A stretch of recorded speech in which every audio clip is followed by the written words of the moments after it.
Goodness, I'm not gonna lie, I almost forgot today was Monday. And I was like, oh, I haven't done my mirror dungeon for the day. I can do it later. Then remembers straight later. Again, bro. This game is a mess, honestly. A mess. It like registers that I have my controller plugged in, but then it won't actually like select things with it. God. Let's see if I don't have to close. Oh, you guys can see Seven Nights. Yeah, Seven Nights is like going in the background. Oh, where's the thing for that? Oh, you guys, you guys don't see that. Though for whatever reason, I'm like 90% sure Easy Anti-Cheat thinks that Seven Nights, if it's running, is a hack or something. Because it just refuses to allow the Lords of the Fallen to launch. But what's up, Zerk? How's your weekend? And I don't know why. As soon as I close it, boom, works perfectly fine. Like, I don't understand what piece of code is running on the Seven Nights thing that uh Easy Anti-Cheat just thinks it's like some sort of hack or something. Because I can't think of another reason why it would just instantly close the game. Like, it's so weird. And it's only with Seven Nights I've had this issue. I haven't had this issue with Tacticus or anything else. Like, it's just so weird. This game has so many weird things. in the programming.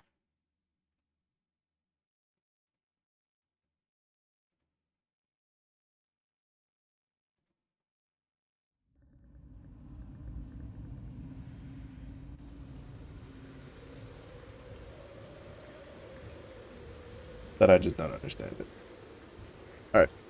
But I am hoping that they're another old school RuneScape stream. You got to 98 prayer. She's almost finished. Alright, can't believe this. Oh wait, no, the window capture I turned off is what I was using. No. Wait, why did it grab Seven Nights? Huh, I'm confused. I'm not gonna lie, I have not played RuneScape enough to understand like any of it. RuneScape was one of those games where I felt like I could get into it, and then every time I tried to get into it, I couldn't. Uh, oh great, and of course it's like hidden around the corner. Cool. Brother, I'm telling you, this like lamp mechanic was cool, and then they had to do stuff like that. Like, not only did they not have it in line, it's on the other side of the wall. Like,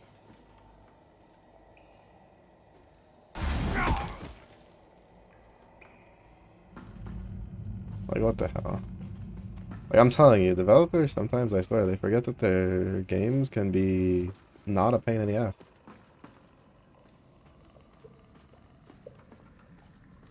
Because honestly, that's just a pain in the ass.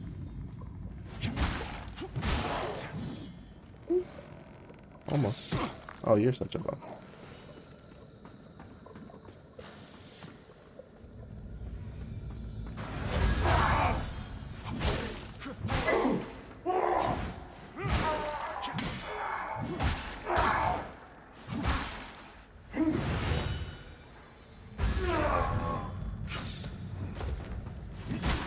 That's why I have like such a love-hate for the lamp mechanic.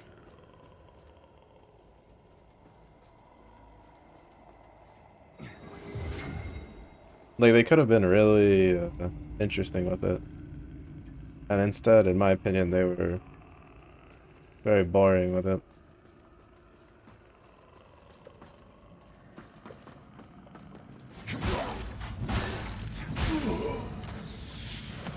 At least with the like the whole empowered system.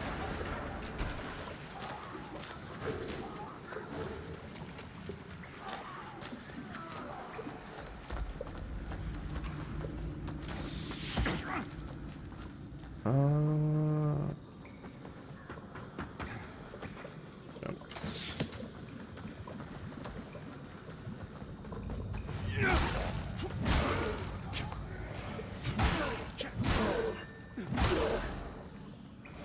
all in all, though, it's still not a bad game.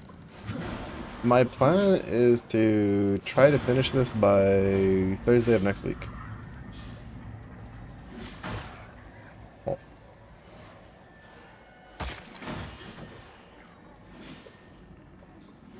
At the latest. Because Thursday of next week is when Blue Protocol releases. And I would like to play that on release.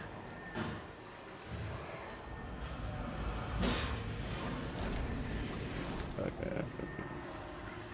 So in that direction we have to go for the Umbral.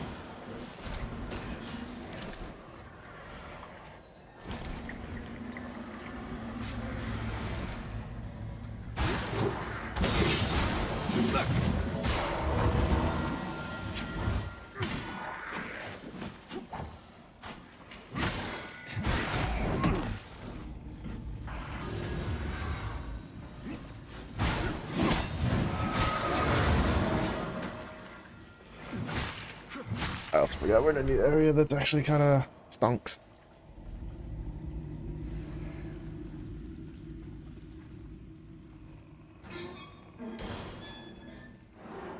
I can't just unga bunga my way through like I am right now. Or at least I shouldn't be.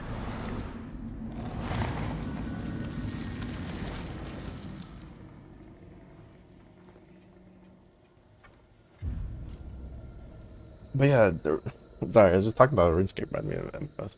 But yeah, RuneScape was one of those MMOs I don't know why I couldn't get into it.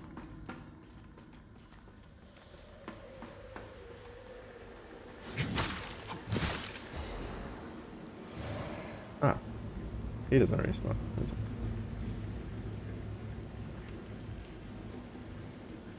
Because I've played single player games that were kind of similar.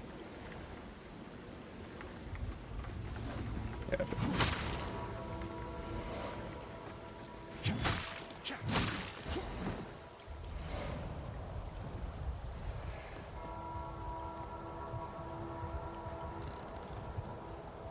What's the other side?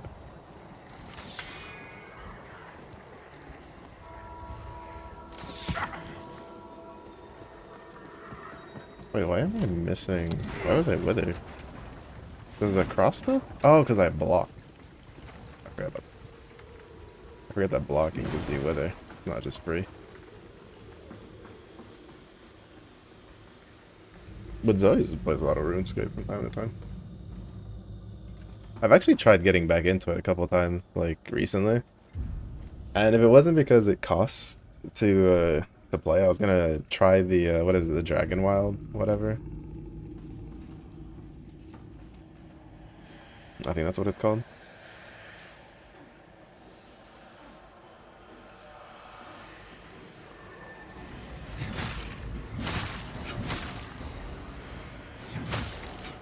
Which I've heard mixed things on. Some people, I know like 2 people who got it. Some of them liked it, some of them didn't. But yeah. Where's the way forward?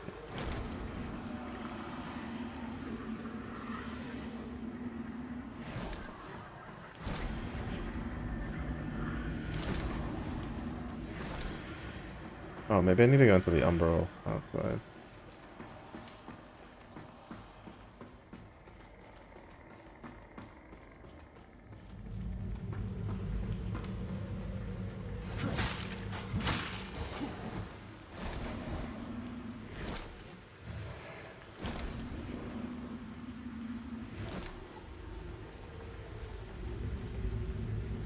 Was that a weapon we picked up? Staff? Yeah, there it is. Hammer of Holy Agony.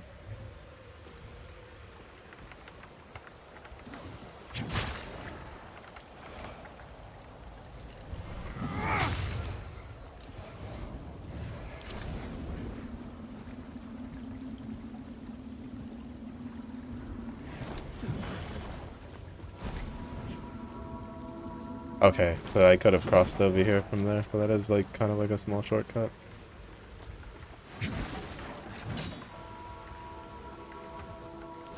But I can't cross from here to over there. Hmm.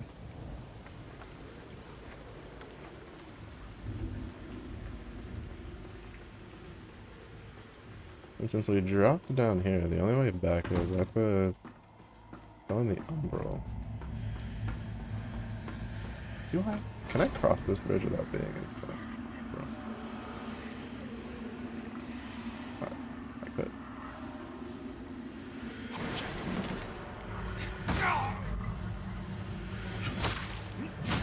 You know, I thought you couldn't do that. No, no, you can. I've been enlightened. Oh, also that fighter origin solo was wild. Oh, I forgot about the dude up top.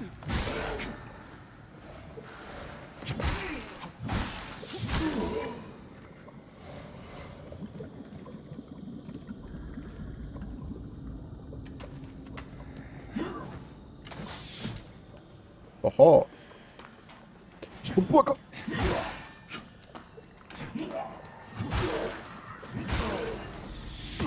okay, that's good.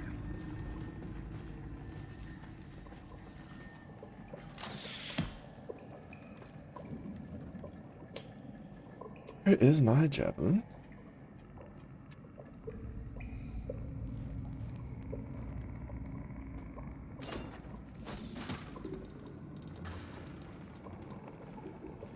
He survived that fall.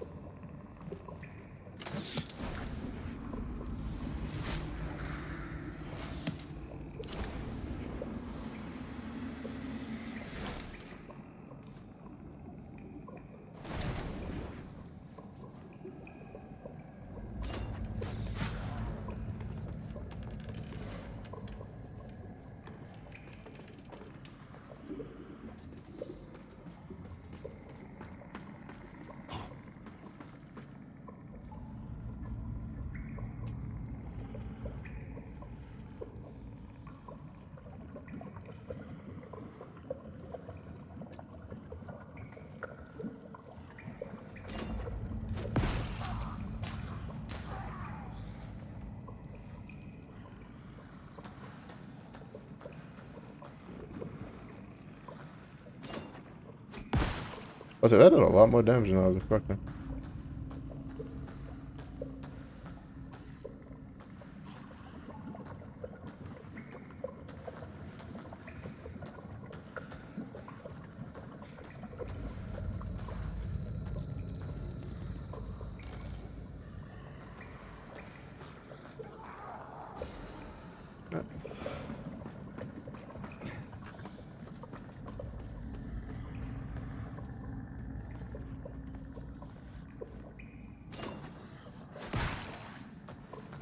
Oh no, he was just missing all that HP already.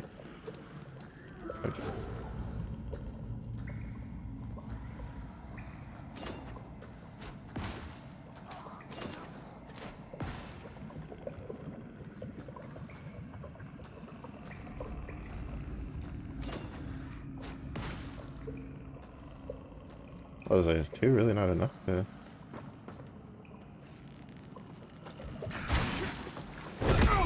Oh! He did not flinch.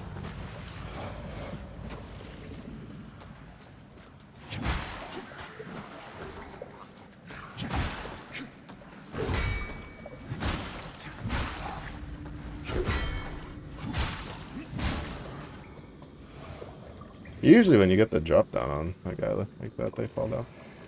Devotion's might. Devotion!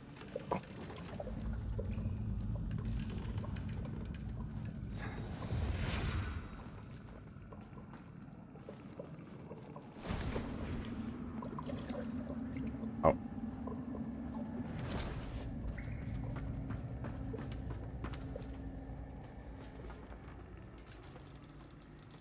Oh, the annoying part is these guys are gonna be immune to damage.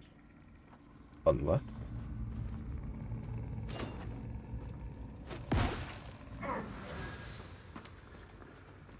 If I can get him away from the thing far enough, he won't be immune to damage anymore.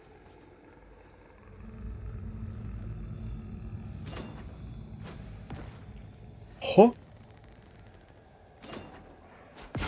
There we go. Come on. Come on. You know you want it.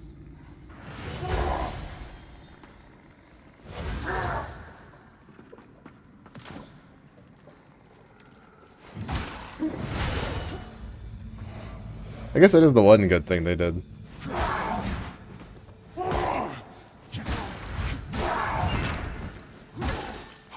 can at least, like, pull the mob away from the immunity. I still think it's kind of, like, BS, but, you know. You at least have something to work with. Jeff, come here, you.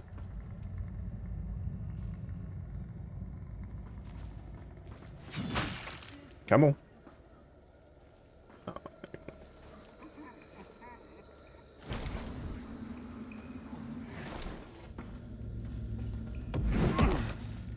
Huh?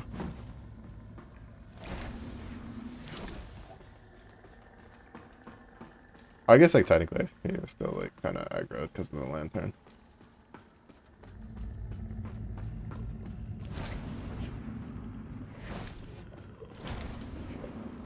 Wait, what is the way forward?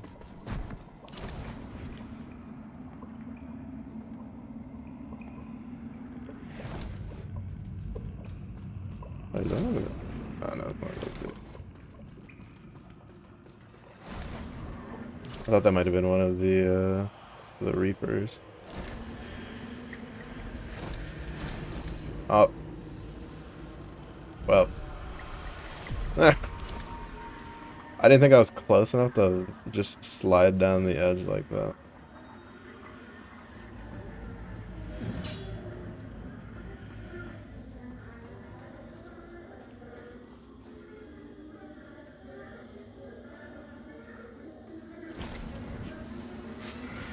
Gotta love Souls-like games with their really slippery, buttered up edges. That's so good.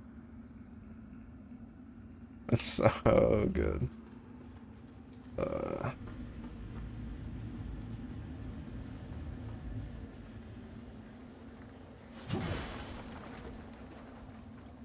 issue, though, is...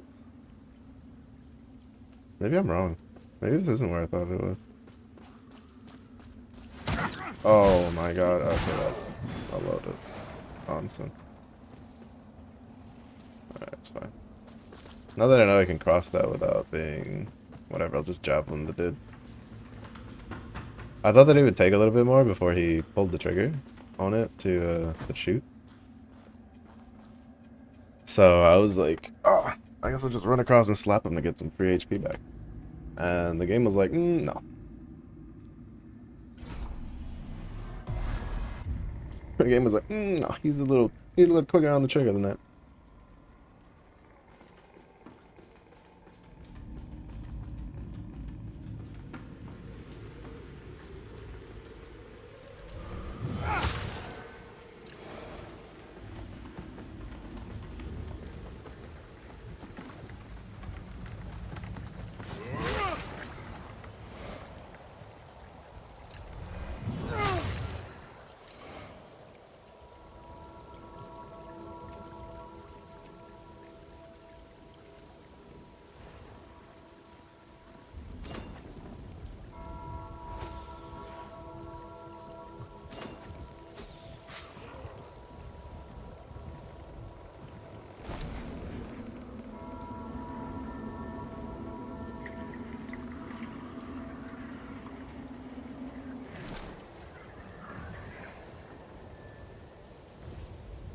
I thought this was the other door that we had opened.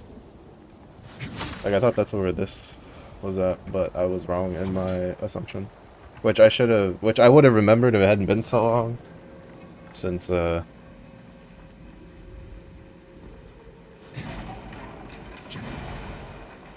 since the last time we played, because I remember checking if there was a way over, like, a way to any direction. on that shortcut. Or that door opening, I should say. But all we really got was the upgrade to the necklace, which is pretty good, honestly. The dog.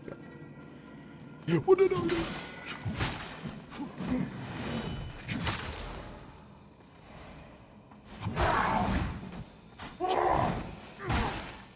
I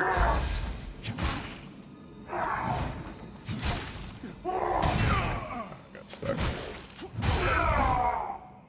I got stuck. Alright, I need to get...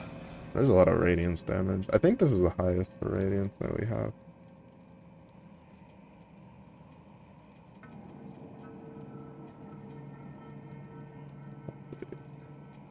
Smite. Smite. Well, it's not, but there's... Don't really want to...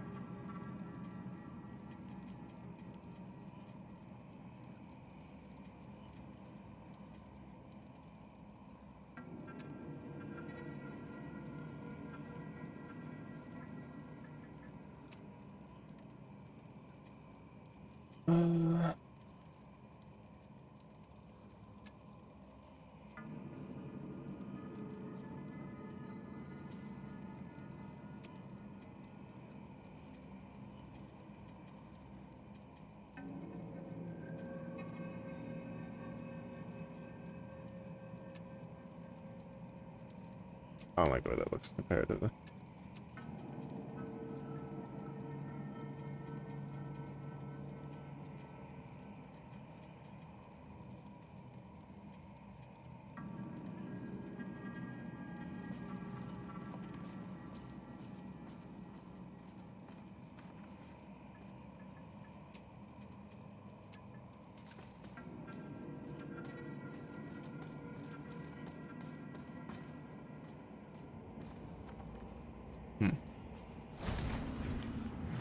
Why is there so much sparkly blue?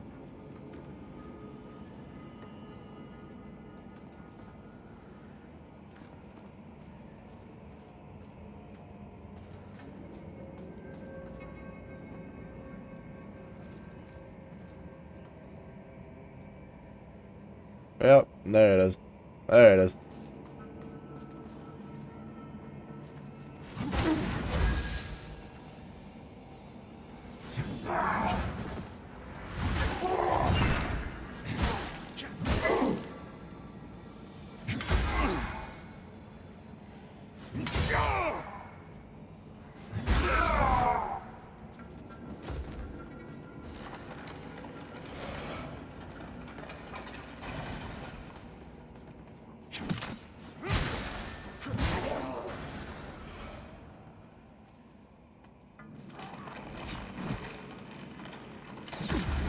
Oh, that was almost... Wait, did it make me get hit by the barrel? I did not expect the one up top.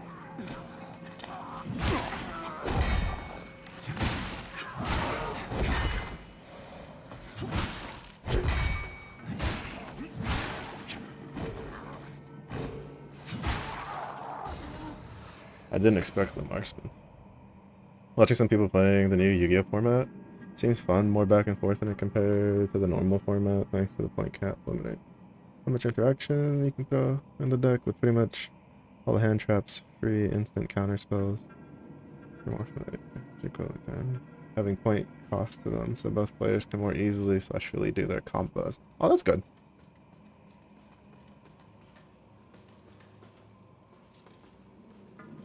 That's definitely a huge plus then for the system. Because honestly, it's a bit of a mixed bag whenever you try to introduce a system like that for a game, kind of out of nowhere a little bit. Because it could easily go wrong. But if it allows for more flexibility and more play and more people like being able to actually play their deck, I'm all for it.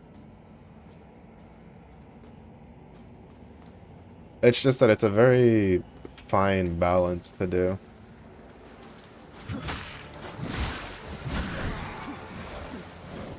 Oh. Where is the...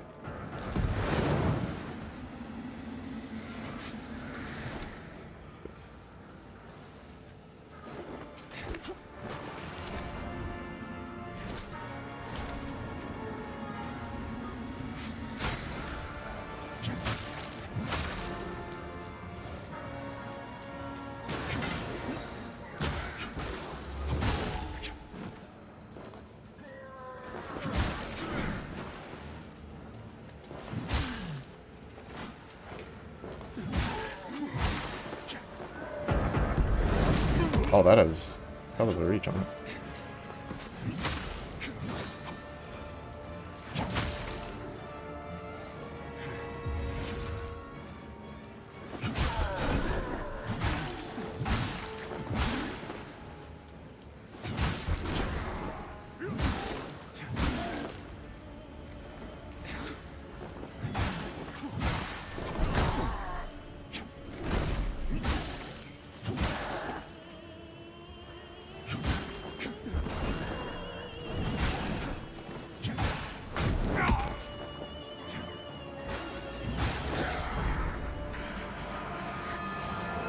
That had a pretty spicy reach on the kaboom.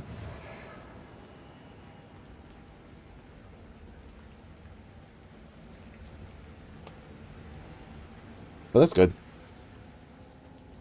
Are those changes at the moment strictly for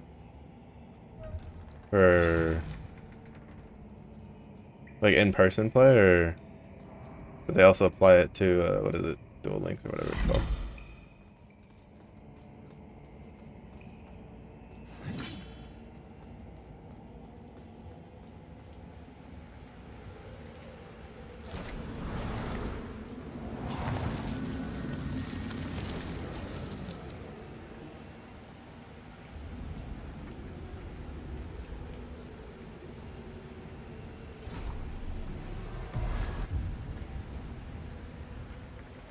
I know the boss won't respawn, but what about the other dude?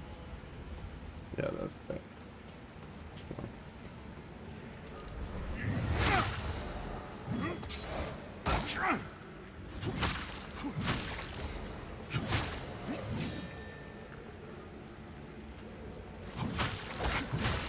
Oh, I forgot that there's dudes on the side of the stairs.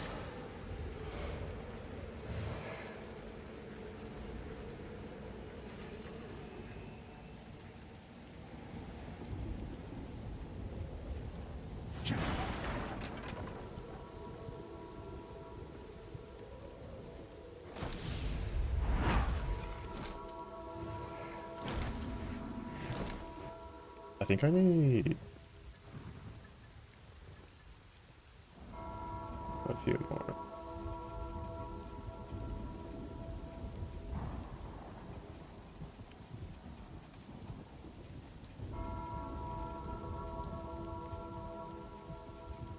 Yeah, I think I need like 2 more before I can upgrade my halberd again. I forget how much it was. I don't remember if it was 6 or if it was 8.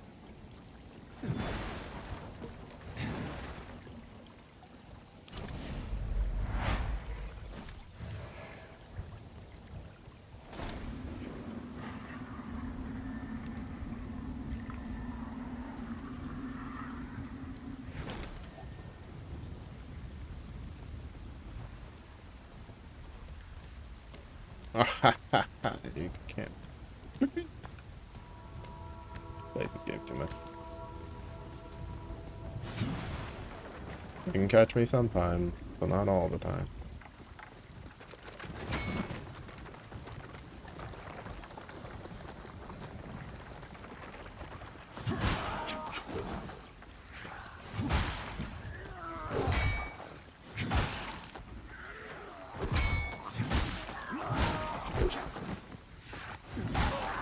Some of those dodge rolls were a little closer to the edge than I would have liked, honestly.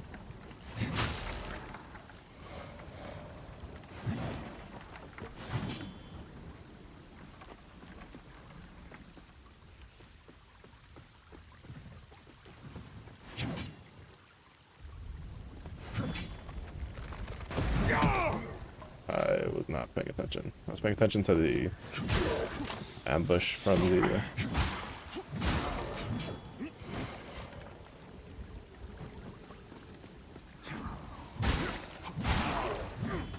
the side, not from above.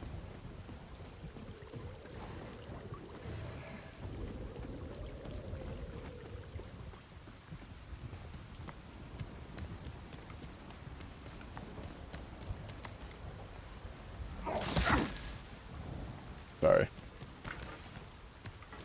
Wrong door. Jump down.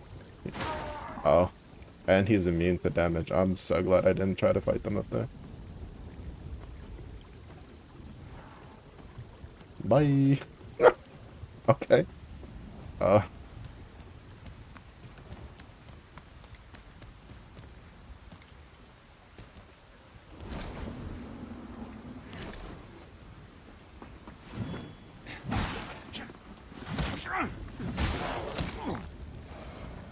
bro, the crossbow dudes hurt. Oh, that's for sure.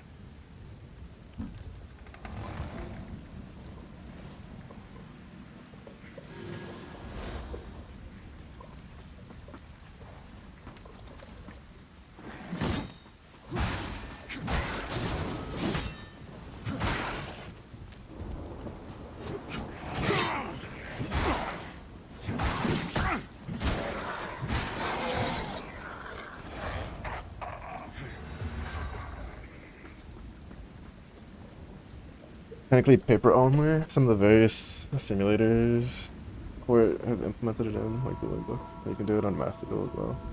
Just requires making a duel room for it. It's not officially implemented. Ah, that's smart.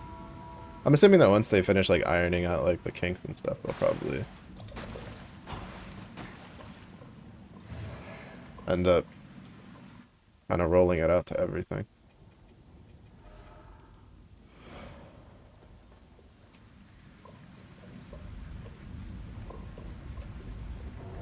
Big hammer.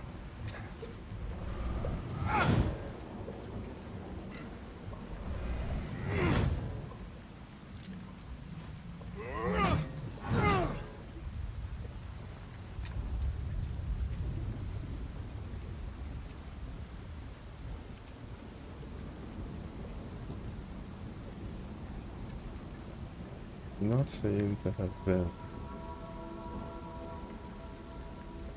any of that. We did get a new ring though. I'm assuming it was for strength. Yeah, increase the strength attribute.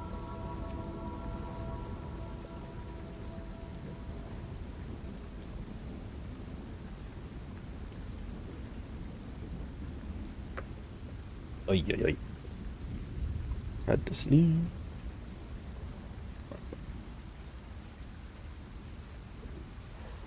Oh, it was a weapon. Why didn't I see it then? Was I just blind? Oh, like I saw it, but for some weird reason it hadn't been marked as new.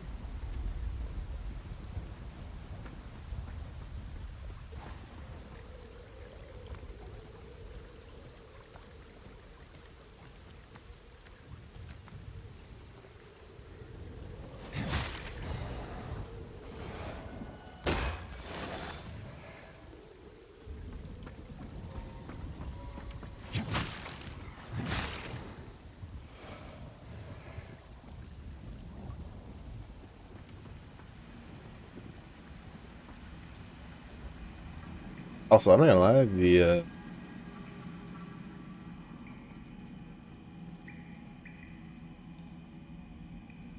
the autumn sale uh numbers, like at least for the games I have on my wish list, like none of them were very good.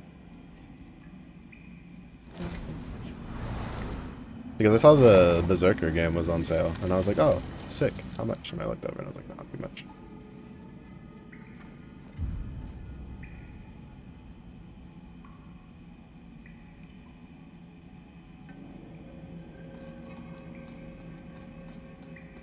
So I don't know about outright banning pendulum monsters for you, since it just outright bans some very interesting fletch fun decks to play. Because they're pendulum focused. Just ruins some decks' usability from their best combo starter being a pendulum. I wonder if the outright banning for pendulums is just because they weren't sure of what like points to give it.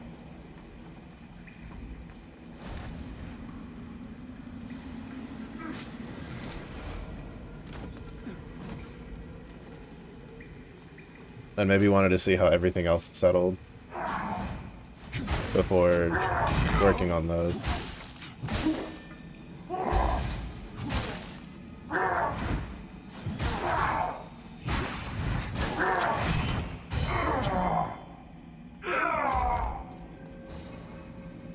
Because like if they feel internally that the pendulum system was a problem, and they weren't sure how to deal with it, it could just be it could just very well be a case of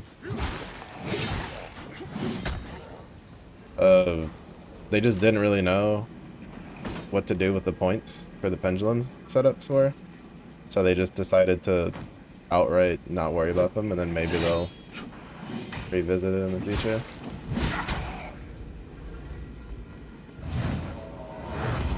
Bit of a lazy way to do it, in my opinion, but also a smart way to do it.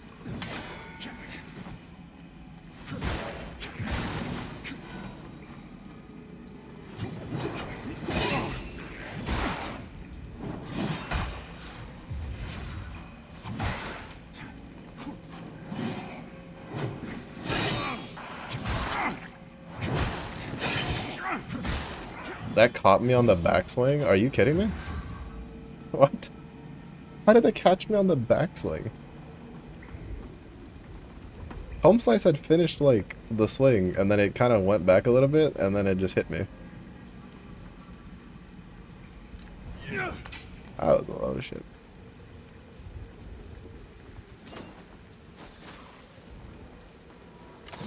Aw, I was trying to get him before he shot again.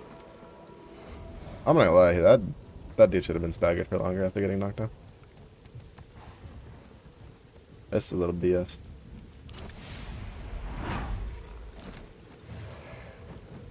Slinger thing. I'm assuming that has to do with throwing stuff. Yeah, damage with throwables. Also, I should have just thrown snake oil credit though.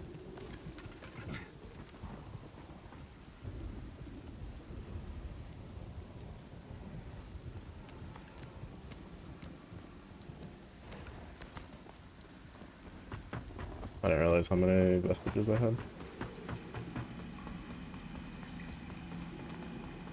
But yeah, that's the only thing I could assume from them just deciding to outright ban it. Is just internally it might have been like, we don't really know what to do with these things, so let's just not worry about it for now.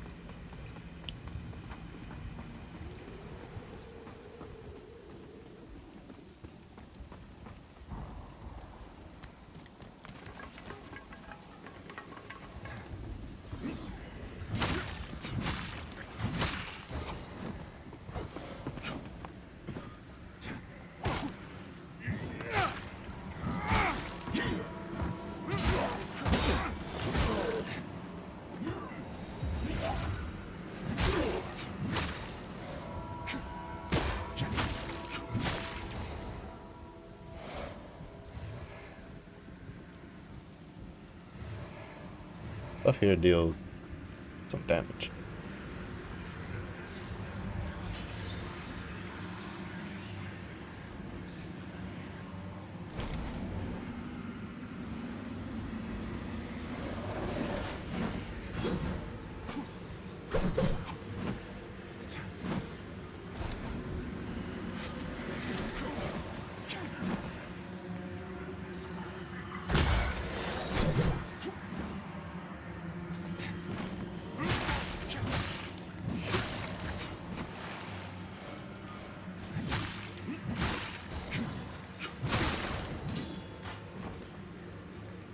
I am so surprised I was able to dodge the scythe dude. Or not scythe, whatever. The Reaper dude.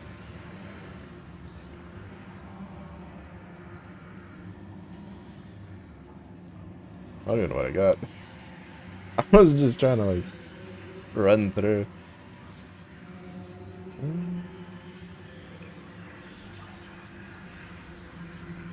I like how it's the marksman helm and yet it like covers their eyes.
Yeah.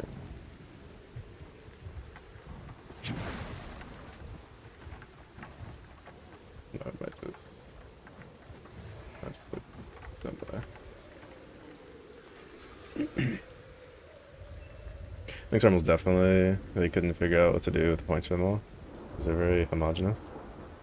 And they have the most just outright general use monsters that can just be thrown in every deck. So you're very lean towards every single link needing a point value assigned to it. So trying to balance it all. Very easily be a nightmare. Yeah. Because it's just like realistically, it's in the best case scenario, right? It's not a case of they're just outright completely leaving a system. It's just when you have such a big pool of like cards, right? So in this case, cards to go through and try to figure out and balance. The easiest thing to do is remove parts of it so that you can tackle other things.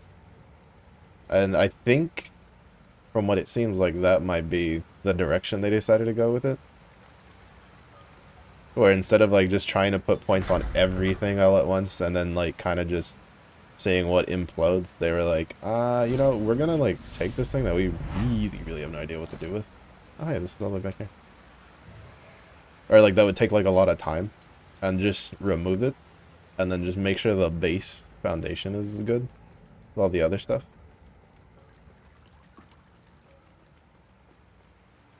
Because that's kind of like how this is kind of like tackling large project 101, really. Just chop it down into manageable bits.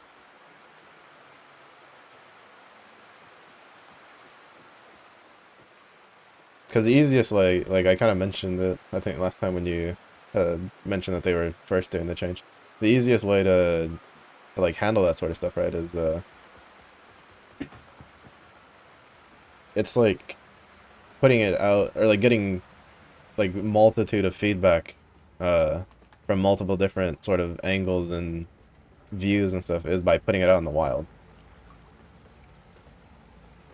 And the issue is that if, for instance, like with pendulums and links, if they had messed it up, people would have focused more on that than they would have focused on actually trying out like the entire format in and of itself. So that way they could get a better feel on it. Because that's something that like really happens a lot in, for instance, MMOs. MMOs developers will put I am kind of scared to jump down, but there is a shortcut here. Something aggroed off me.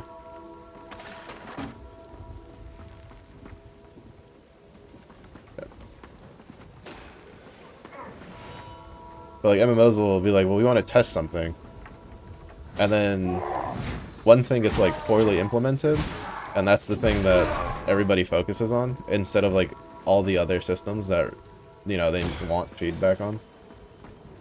Which is why a lot of times, especially like early playtests, tend to be very restrictive on the content.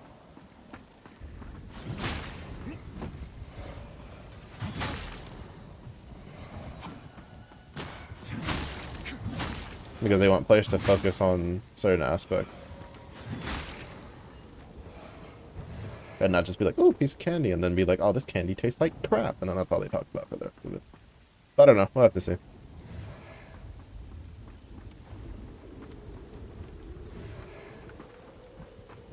Yeah, they're smelling salts. They're all mine.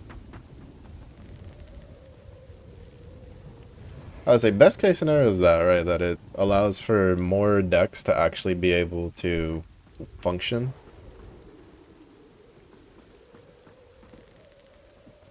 Because a lot of times, especially if like with like the new systems, sometimes a lot of the new systems tend to eclipse the older systems, and then they don't really know how to make them kind of meld together nicely.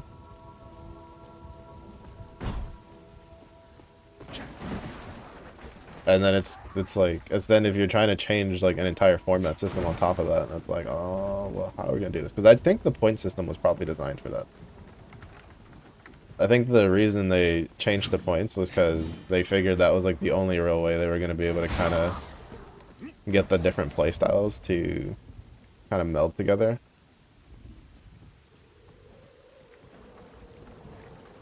was by putting point values and allowing for more flexibility in the long run.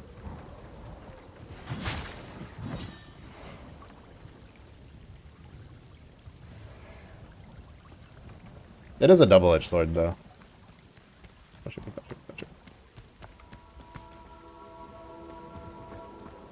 Because, like, for instance, in the same way that it can allow for more freedom, and or at least, like, more, enable more decks to be able to work, it can also limit it, right? Because you've now put a,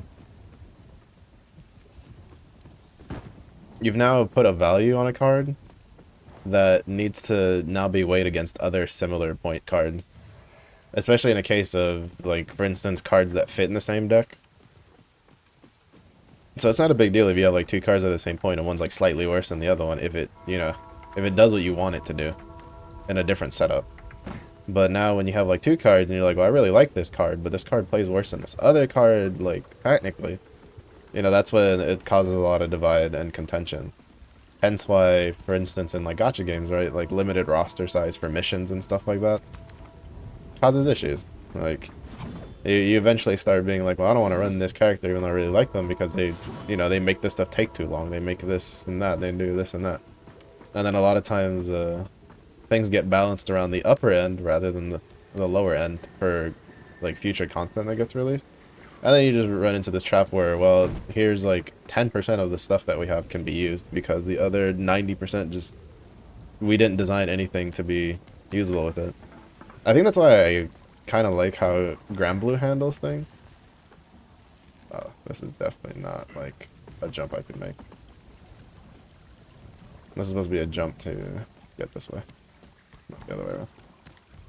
Because, like, they definitely do, like, they do the hard raids, right, which are definitely scaled around people having, like, the draconic weapons upgraded, their opus weapons fully transcended, using the top tier characters, stuff like that. But then they also make other content where it's like, you can get away with using subpar characters if you like them. Like, it might not be the fastest, but you can clear the content at least, and you can do this and that.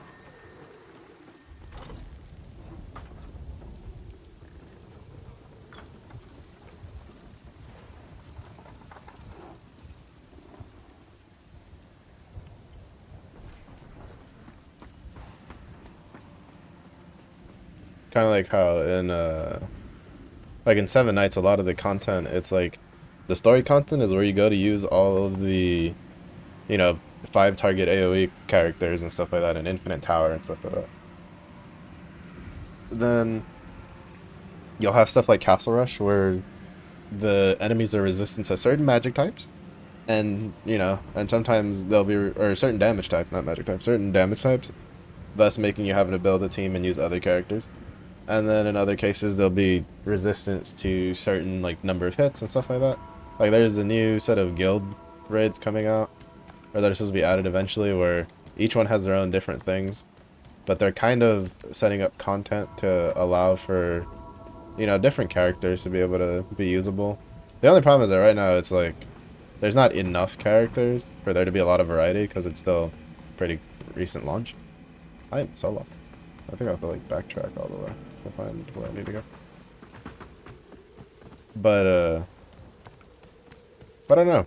I don't necessarily mind. I mean, I guess it kind of, like, depends at the end of the day. Because, like, there's also some companies, like, for instance, MiHoYo, which is one of the reasons I kind of slowly stopped playing their games, where they will make a problem in the game, and then they will sell you the solution with new characters that solve that problem.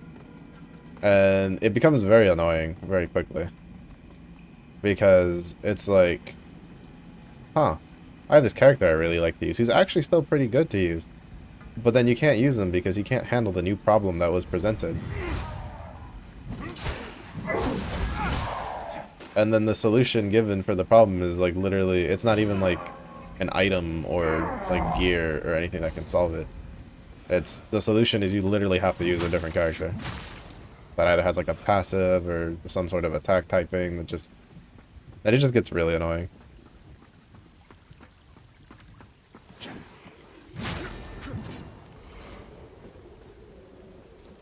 Oh, that's right, I never used the elevator.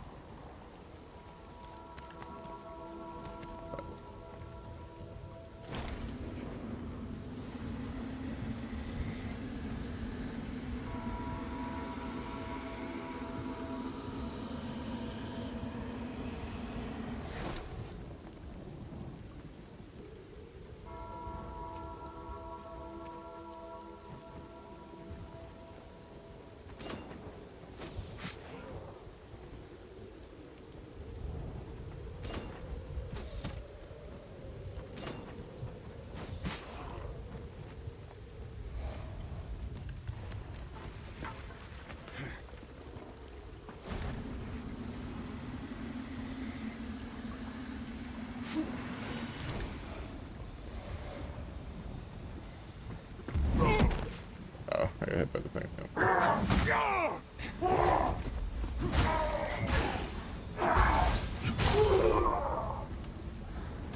I was like, wait, what knocked me down? I was like, oh, wait, right, the Umbral dudes.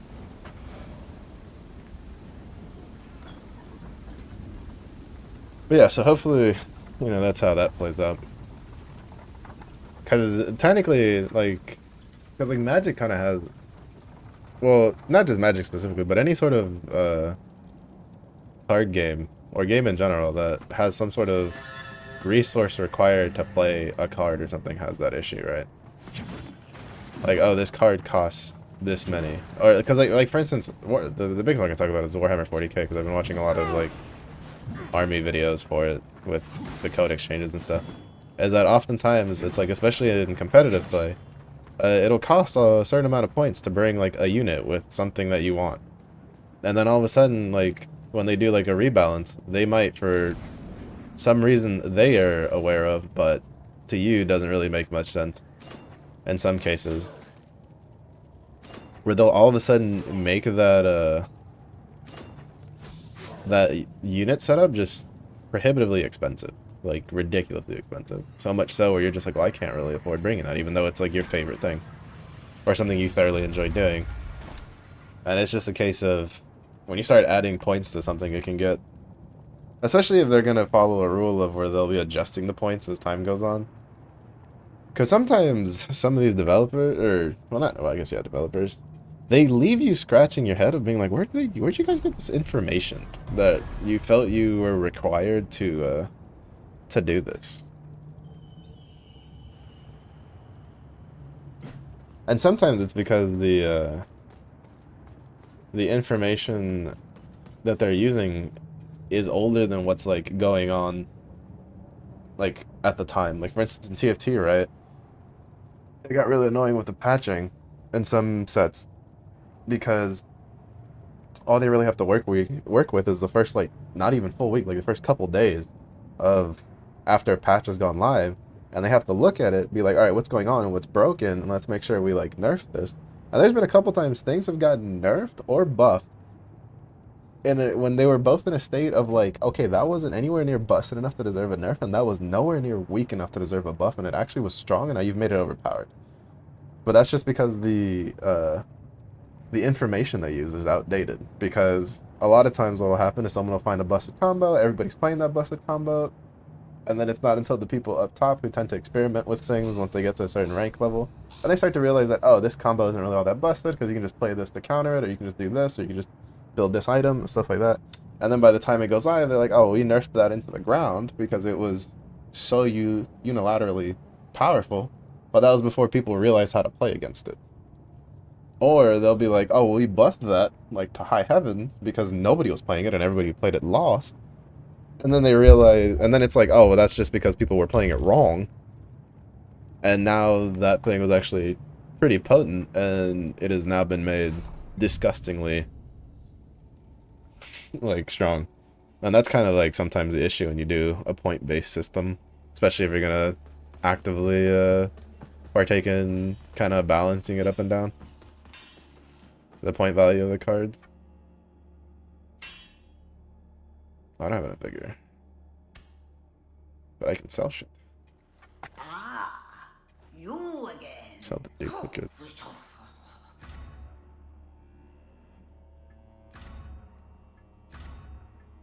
I'm so glad the inventory doesn't take weight, or I would never be unencumbered. I'm really bad at playing games where your inventory, where the items in your inventory affect your character's weight, because I just want to get all the things.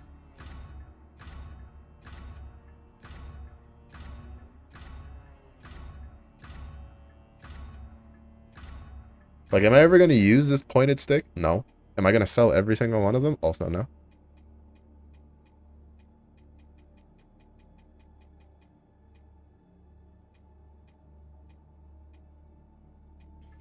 Am I going to wear, like, half the armor that I have? No. Am I going to sell all, like, every single piece of the things I won't wear? Also, no.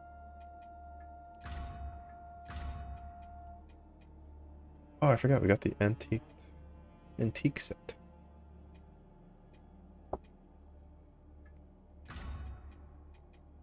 Also, I'm really hoping that Tacticus adds the Leagues of Votann next to the game.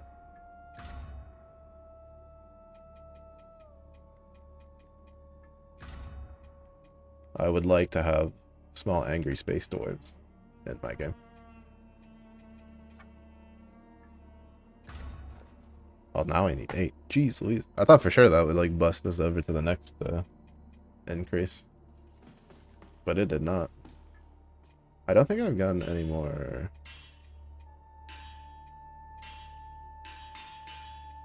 Of the... No.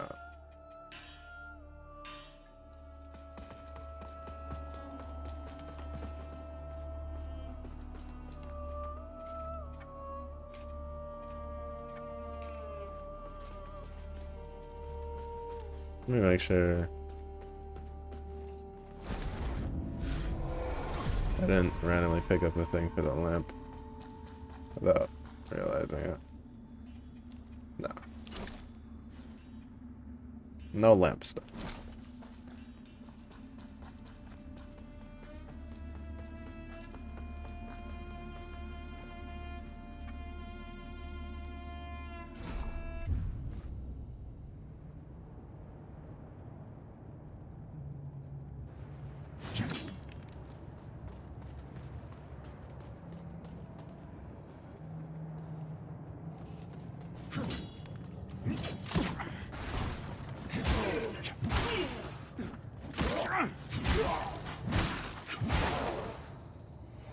I love how my character just refused to jump down to get a drop attack. He was like, no. No.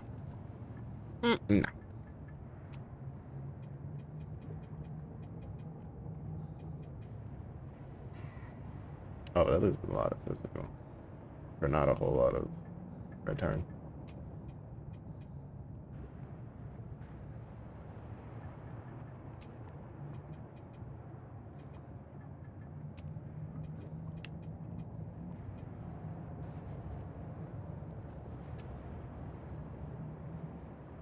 Oh, isn't that?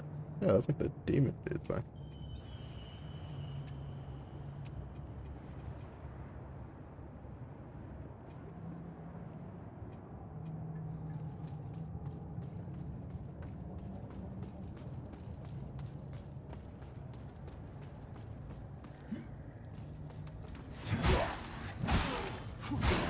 Oh, yes, the classic. We can't go in through the front door, so we have to find the side passage maneuver.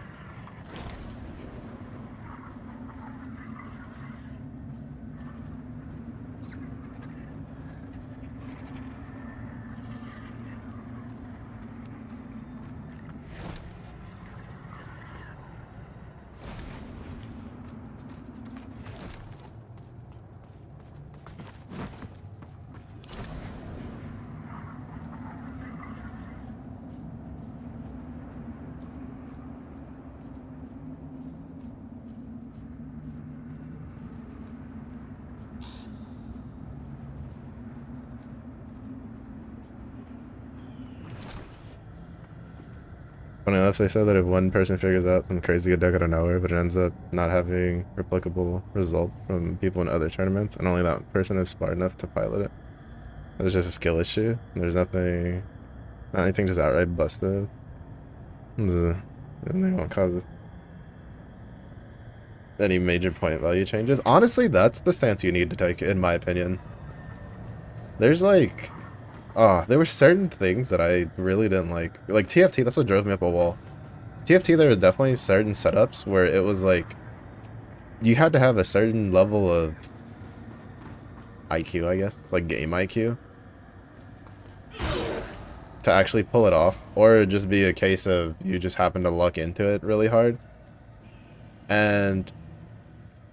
Oftentimes they'd be like, oh, it's too hard for like... lower skilled players to pull off, so we're gonna buff it. And it's like, no, like it's fine. Like it's okay that gold players can't pull this thing off that challenger players are doing. Like that's fine. Like that's not a problem. It's like that's not a negative to your game, it's a positive. So I am very for stuff like that. Or if it's just like, if there's a certain setup and it's like, yeah, it's crazy, but only a couple people understand how to like properly do it, then yeah, leave it be. Okay. Oh, that's a shield throw.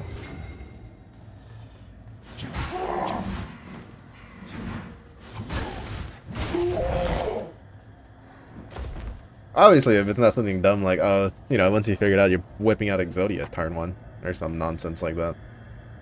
But yeah, no, if it's just like if there's just a deck and it's pretty potent, but only like 3 people are smart enough to figure out how to play it, then fuck it, let them figure out how to play it.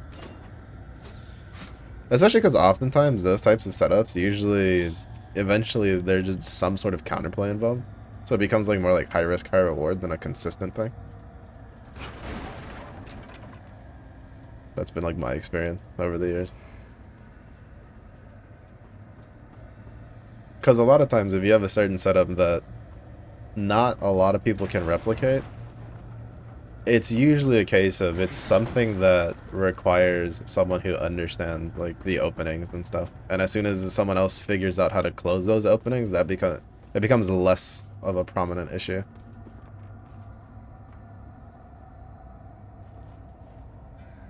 Dorime.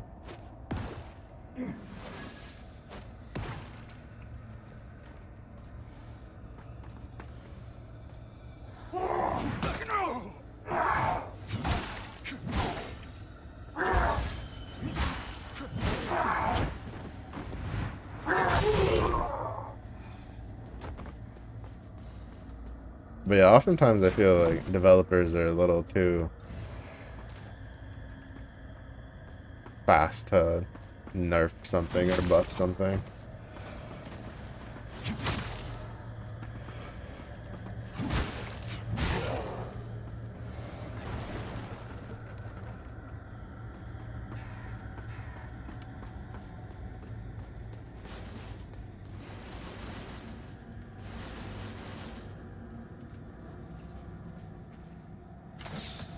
You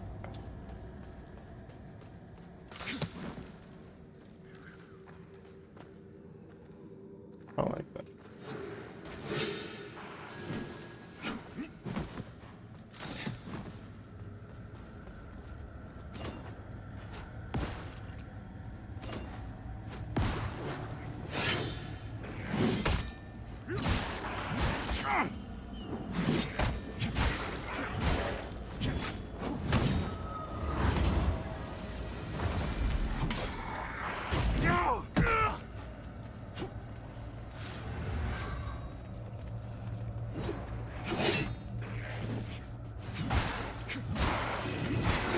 You know, I didn't realize until I fought these dudes and I hadn't poisoned them that aura they give themselves like heals them.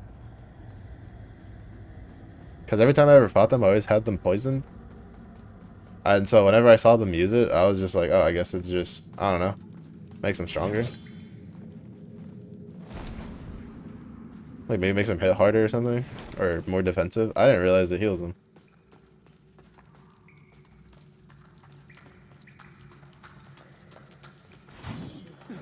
I didn't realize until I fought the other dude and I hadn't poisoned you and he popped it and he just like healed back the full with it in like a couple seconds. Then I was like, ah, that's what that is. Yeah, poison in this game is it makes a lot of things easier. More so than usual.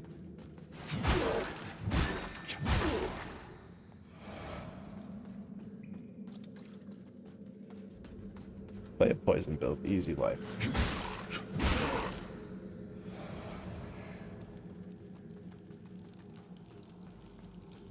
Wait, I am curious, like, how wide the net they use for feedback will be. I'm assuming, well, for a game of like Yu-Gi-Oh, it's probably global, like on a global scale. They probably have at least a percentage top players where they look at to see how things are going. But it's always like one of the weird things when you play a game that originates somewhere. A lot of times they tend to cater their balancing towards like home field. Not necessarily as in like, oh, they buff the things that they like. No, as in usually the buffs and nerfs are most of the stuff comes from from their local area because that's where they pay attention to the most.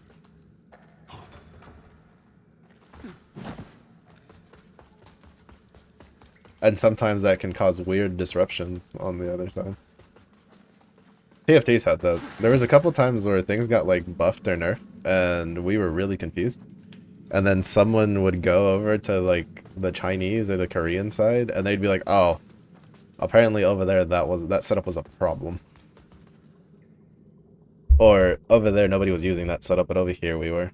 Which is something that the TFT team has actually talked about a couple times. Where it makes it kind of complicated to balance the game because I think like each of the major regions have very varied playstyles, which tend to make balancing a bit hellacious. Because like NA, EU, C, and China, like the Chinese players, apparently, if I'm saying are the are like the four major regions where a lot of their playstyles are very different from each other. Most of the other regions have some sort of playstyle that's like pretty in line with the way one of those regions plays.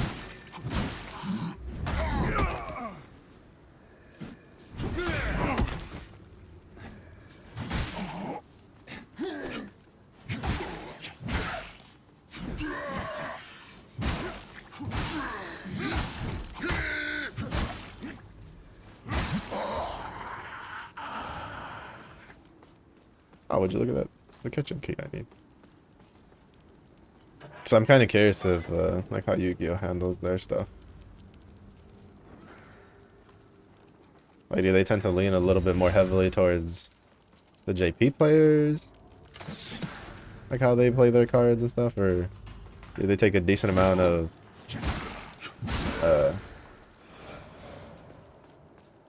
I knew I heard footsteps. Like kind of looking more like the broader system. Also don't know how different, like, for instance, the West plays from the East. Oh, mother. From that angle, it didn't look like it was moving too much. So I thought it wasn't a mimic. Yeah, sometimes like I can tell it at a glance that it's a mimic, and then sometimes I'm like, gosh, not a mimic.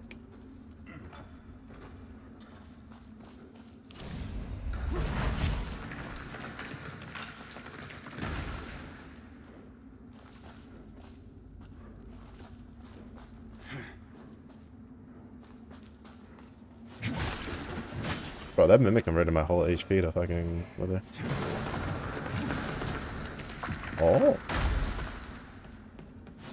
That doesn't stay down permanently.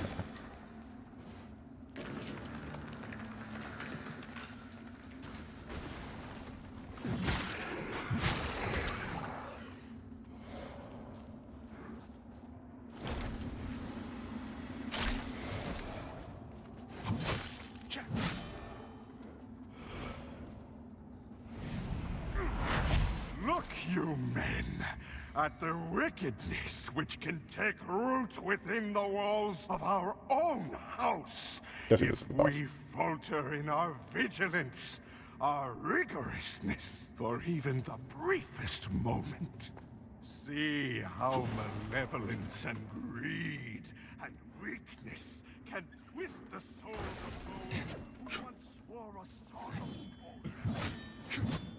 of Swing.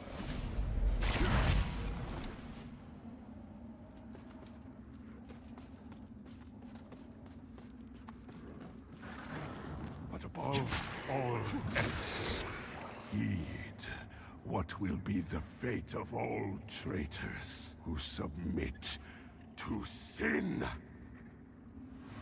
He sounds like a bit of a hoe, I'm not gonna lie. Sounds like some hoe-like behavior.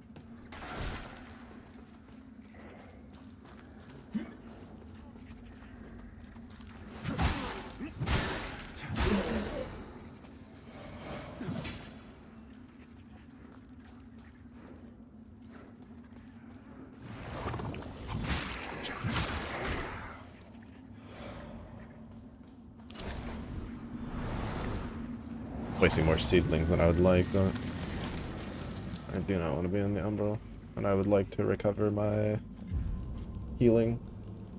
But yeah, I'm not too sure how much of this game we have left, so I'm hoping that I can complete it in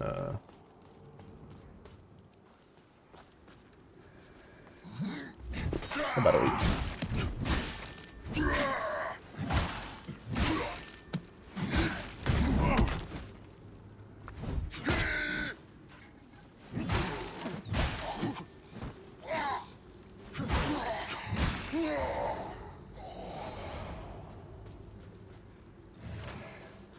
I will say, so like Blue Protocol, I didn't think it would like release that early, but Blue Protocol does release on the 8th of October, which I'm thinking is next Thursday.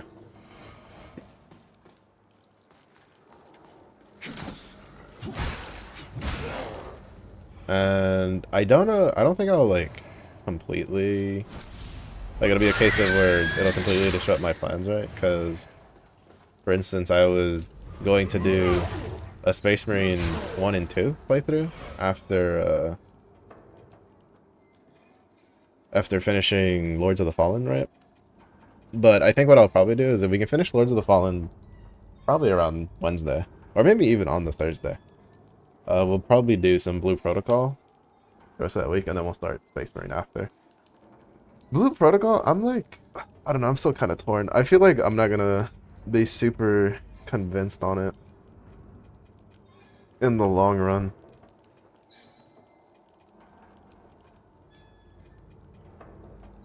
Mostly because I feel like it has too many, I'm not gonna lie, the biggest thing I don't like about it is the guild system.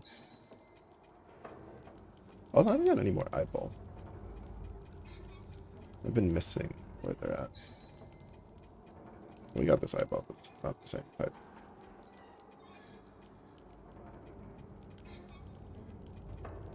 But,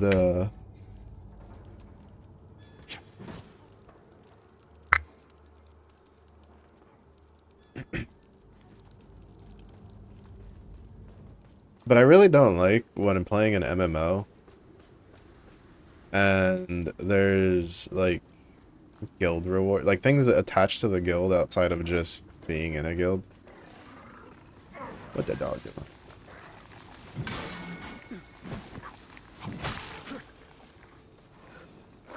I get poison, that's what that dog's doing.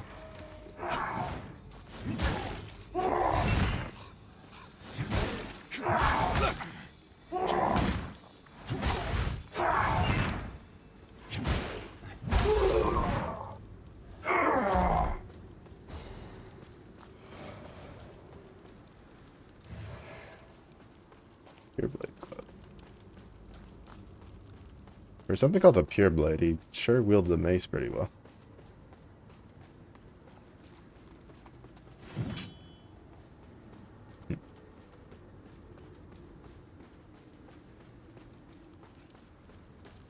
But yeah, visually it looks pretty fun, but that's probably going to be one of my bigger turnoffs. I don't necessarily mind it in gacha games too much because it's like turn-based, and a lot of times you can just do a lot of the stuff for the guild, you know, without having to actively go into it. I don't know. For me, it's like, it's really weird. You can almost call it like double standards to a degree. But like, for instance, in, oh, they're already dead. I thought they were sleeping. Like Seven Knights, right? There's a decent amount of stuff locked in guilds, right? You have guild dailies, you have rewards for as a whole of the guild working together. Granted, to be fair, it's not that much in the grand scheme of things. Aside from like the Castle Rush is the big one. Guild Wars to kind of a lesser degree. But yeah, there's like Guild Wars, there's Castle Rush, there's the new Guild Adventure thing, which is supposed to be like basically one big old guild raid boss. Well, to be fair, it's like 5 technically. But I'll say that's pretty long halberd you got stuck in the back there. But I feel like it's just so much of it is just automated that it's not really that big. Like, it doesn't really affect me that much. but I am generally not a huge fan of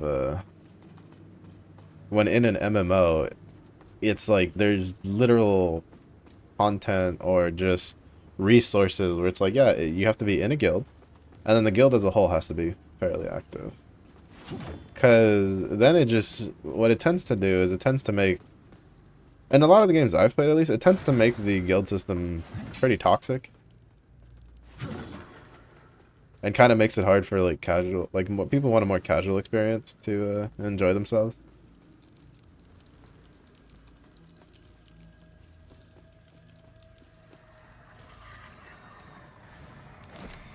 Oh, I don't have to waste the soup thing.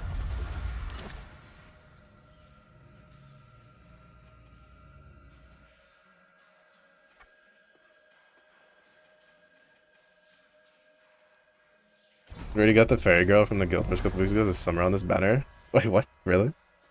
Oh, actually, I'm not surprised. Isn't she? I think she's the last one for the Guild Wars boss set of summons. Isn't she?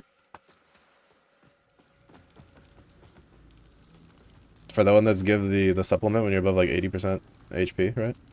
Is that the one? That's I didn't rest. I don't really need to rest. I have all my heals. So actually, I'm not too surprised. Now that I think about it. In retrospect.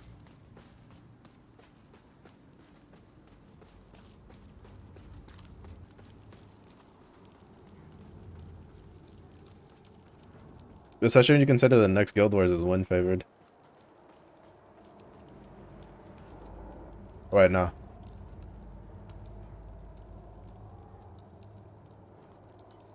Was this last one fire fit?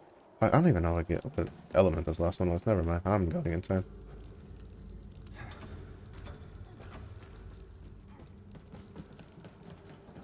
No, this last one was dark favored. What am I talking about? I'm fucking insane. We skipped Tart Man.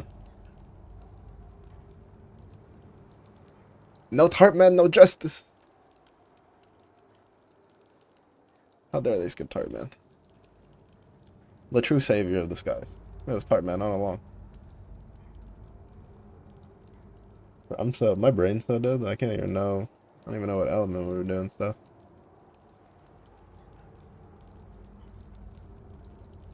Yeah, I'm kind of confused why we got her already.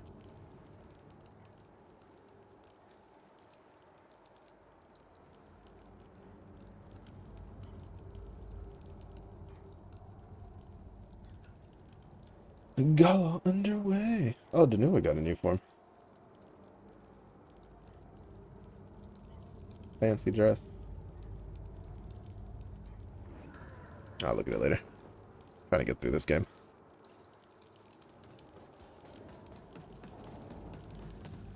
I'll say we can cross over, but I'm the umbral.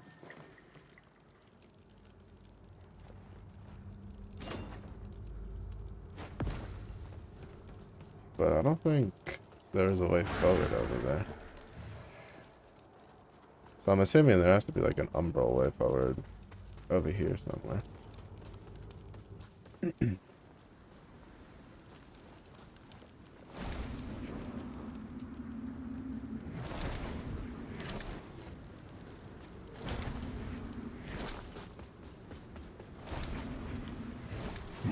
Oh, that was this.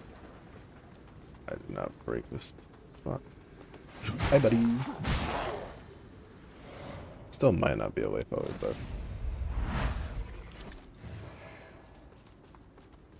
knock, knock.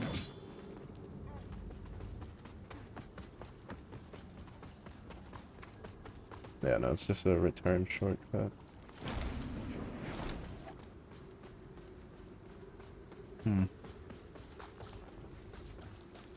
Where doth one go?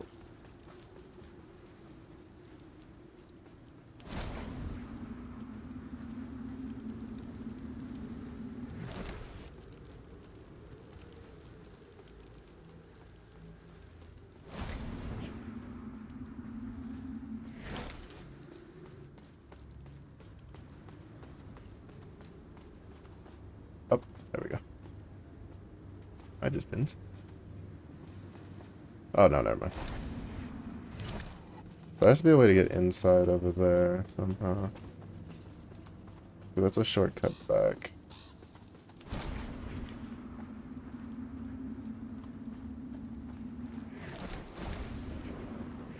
So yeah, I have to assume it has to be that way.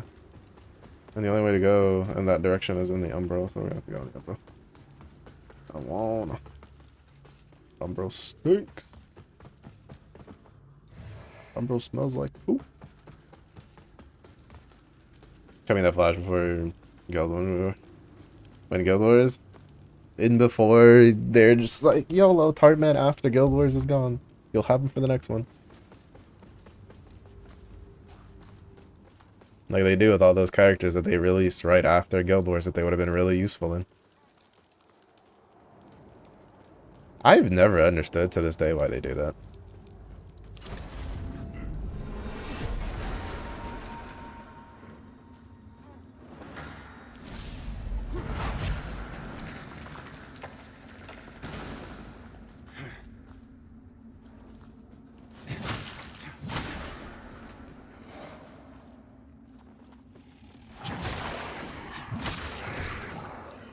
Alright.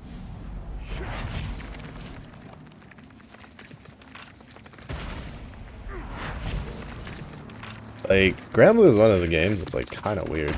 They'll release like a summon or like a grand character before Guild Wars. That sometimes, to be honest, is like good, and sometimes it doesn't really matter if you have it or not.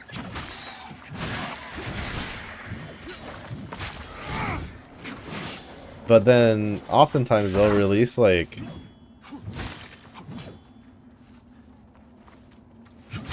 a standard character that would have been pretty useful in the Guild Wars after the Guild Wars is over.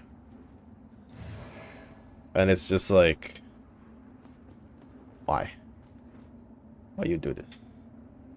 Why you hate us? That's just so weird to me. And then sometimes they'll do that, and then everybody's like, alright, cool, we have this for next Guild Wars. And then next Guild Wars, the character won't be useful, because whatever, like, mechanic or thing that they countered, the next Guild Wars won't really have that as like, an issue.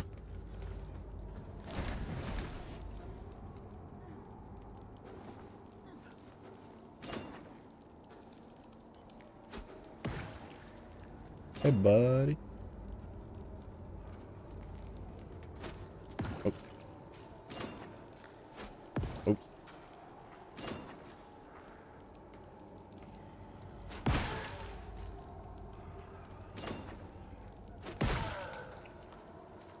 You poisoned it? Yes. Yes, you are.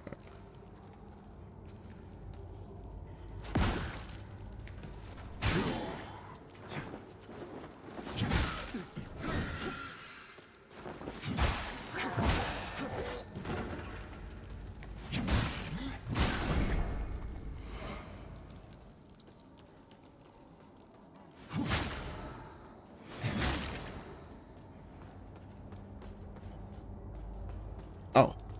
He struck a dance pose. He's like, I've been practicing this one for weeks. How low can I go? Limbo.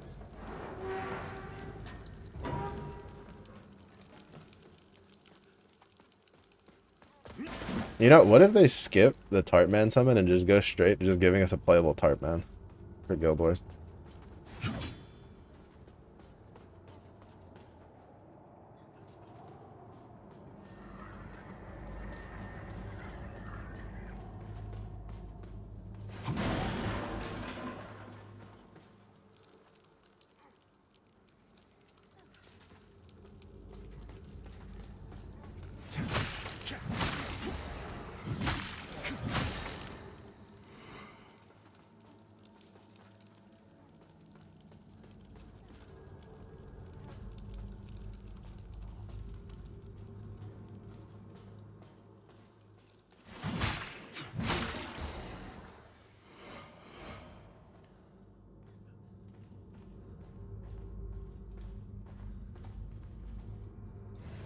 It's in Discord. You want to look in?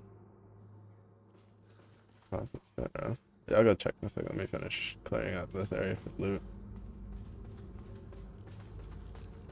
I won't lie though, I honestly thought we might have been getting a new Percy. Because they gave him that like weird united brotherly love maneuver. And in the event, I was like, huh. But then I was like, ah, no way. I was like, there's no way. Oh, that's the witch damage. Activates the skill 1. Right, he's a crest character. Green stuff. This effect. Wind allies, attack, defense, multi-attack rate, self damage, 2 turn cuts, debuff duration. End of turn. Consumes 1 crest at 0 crest or upon recast. Effect. So basically, as long as you keep him OGing, he's gonna have that up permanently. Bonus wind damage effect to wind allies in the previous and next positions. Rest in peace, any wind Crollo setups are unnecessary. 3-hit flurry effect. Attack without using up a turn. Oh, that's like a mini Percy. Let's go through.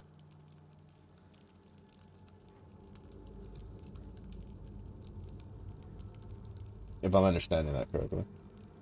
It's also already in 5 turns, but you're not gonna be like one turning OTKing with it. Raise Jade Fire level by 1 upon wind allies triple attack. When level 3 reset level activate skill. When a wind ally grants 1 or more press 1 turn cut to skill 3. Boost to dodge rate. So what, like Mana Diver, MC, Tiamat. Is there anybody else in a win that gives crest to the whole team? That's like useful. Restore Daenerys HP up. Seems to. 1 turn cut to Burgeoning Reaper. Cast Daenerys Triple, but yes. Echo. Burgeoning Reaper effect, long effect, attacks twice. Alright, double strike. Consumes HP at the end of turn. Boost the caster's dark attacks up until damage 2-hit flurry effect. And fearless level 5 affects dark allies. Dark allies. Double strike and fire effect. Level 1.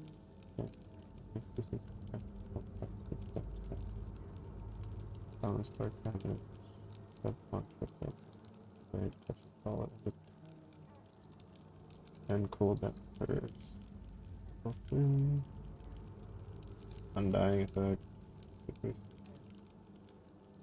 Honestly, Daenerys actually doesn't seem that bad.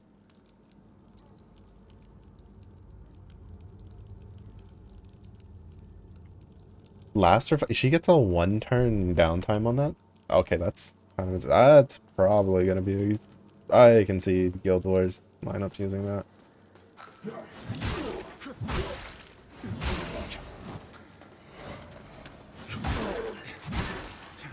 Like her kit is not bad at all, honestly. I think it's been a while since we've seen a dark standard character that had a pretty decent kit. Like it's nothing crazy, I feel. Well, I guess like we'll have to see how it plays out in practice. I feel like it's not like super busted, like it's not gonna be like a bowman, but it's honestly not bad, especially when you consider how many double strike characters are in Dark that are pretty strong.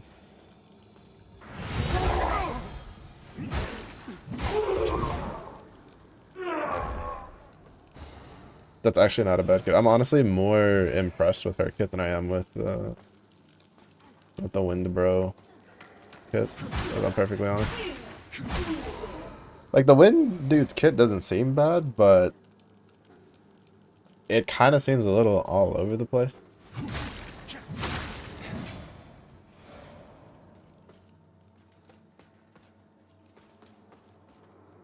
Because it seems like it's more so designed for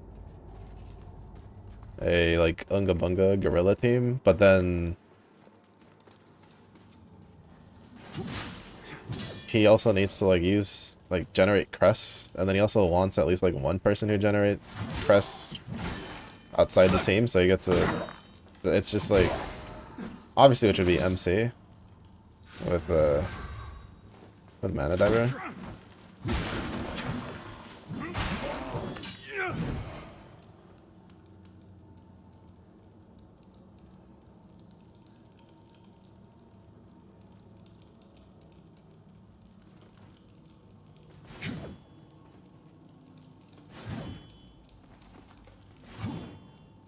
I was looking at the wrong cooldown. I was looking at her skill 1 cooldown when you said it was 5 turns.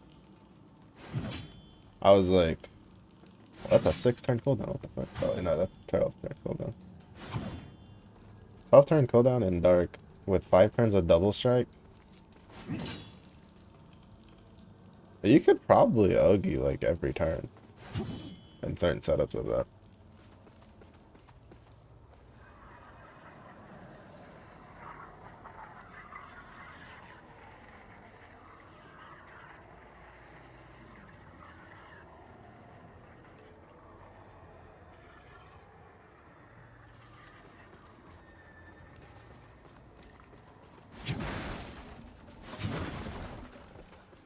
Like, you could still more than likely get that downtime to be pretty low. Oh, shit. Hello. How are you? How you doing? I see you are angry on this day. Oh, I kept going to the side. Controlling.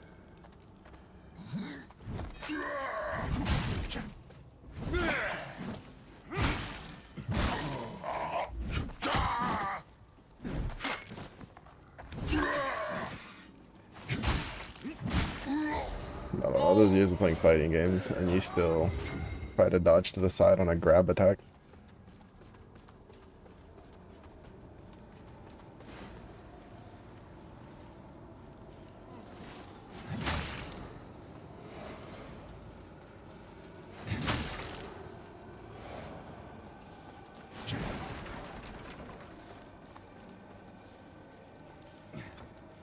Come in.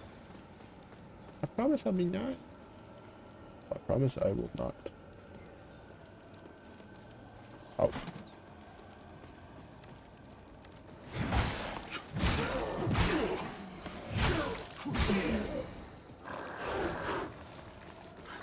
Let that dog do it.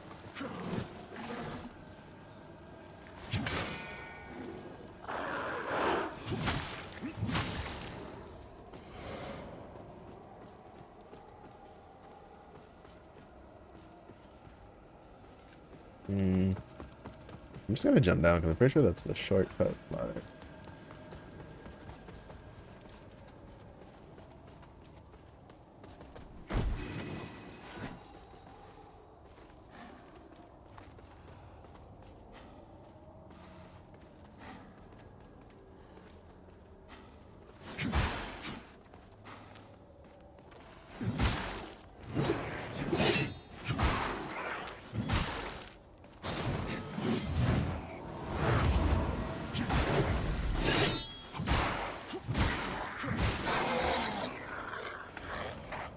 Because I was like, I am here, but I don't know what to do.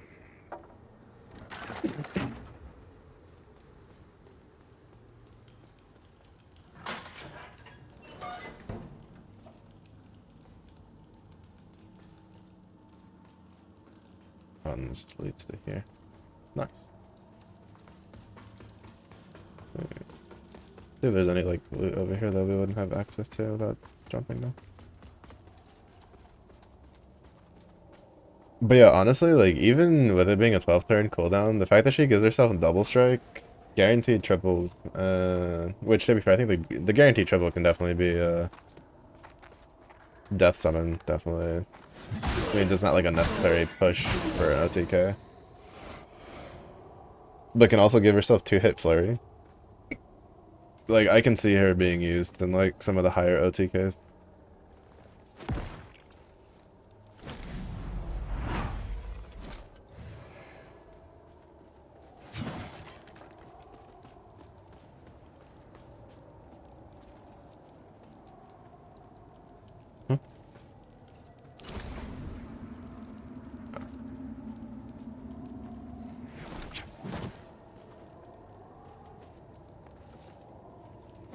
Oh, yeah, I saw it like last second. I was like, oh, that's a mimic.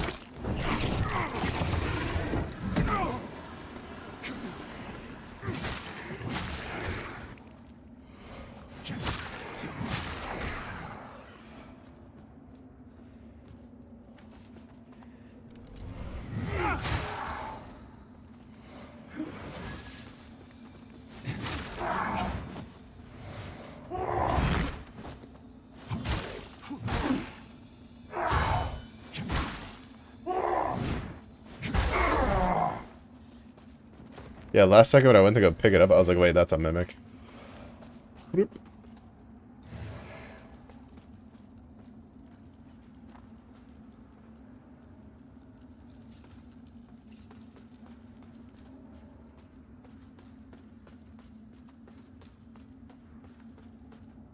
Oh, this just leads back here.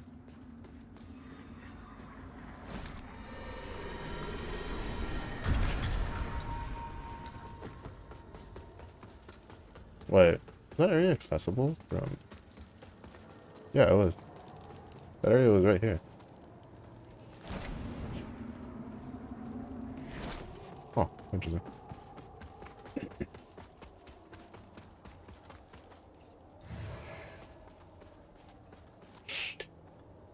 There's some more crossovers for Magic announced. There'll be a full set for the Hobbit, Star Trek, Marvel in general. Unannounced fourth one, plus a bundle. A couple from various PlayStation, God of War, both initial Greek story cards, and the new Norse story card, and Uncharted. Interesting. I mean, at this point, you might as well call it, instead of Magic the Gathering, I don't know, Collab the Gathering or something.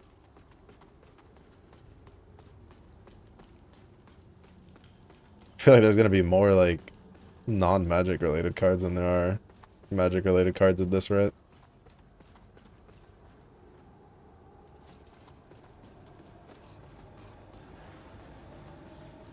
Which I don't know how I feel about that, honestly.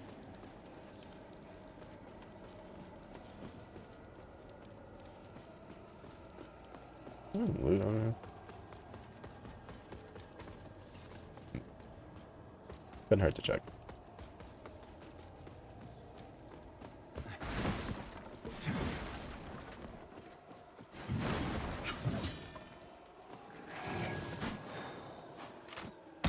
Oh, you're such a bitch.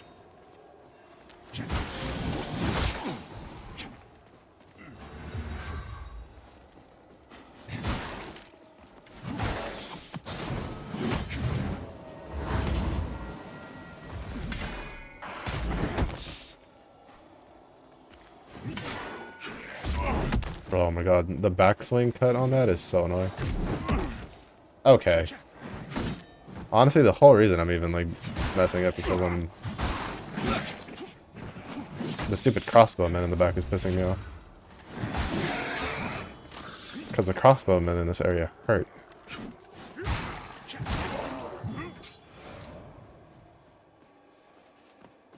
Should have just gone back to rest like I had thought.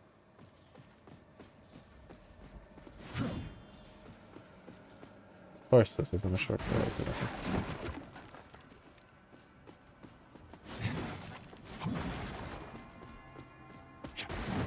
This is a shortcut I got them. I'm not gonna lie, when I read that the first time I saw crossovers and I skipped like the Magic part, and then I just saw Hobbit, Star Trek, I was like, wait a minute, when did Granblue decide to do a Hobbit collab? Not that I'm saying though, but still, that came out of nowhere.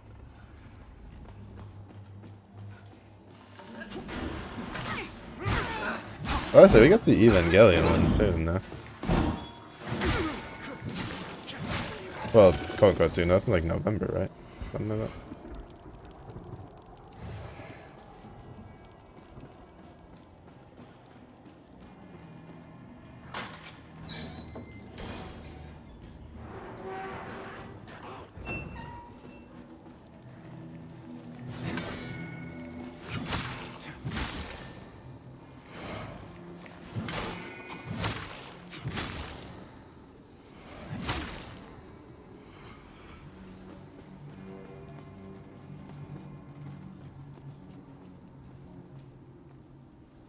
this is getting pretty close to the boss right now.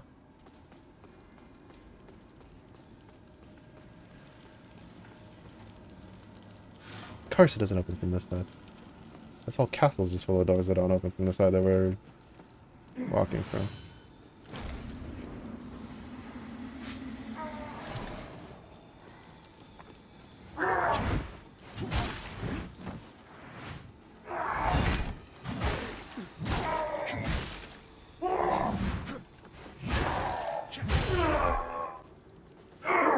You know, the fact that he tries to stab me with a mace does convince me that he is a pure blade.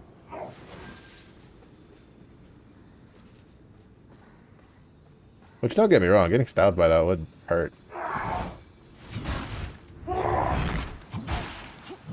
But it's definitely not a motion you expect from someone with a mace. At least it's not, you know, when they're using a mace that doesn't have a severely pointy end on it.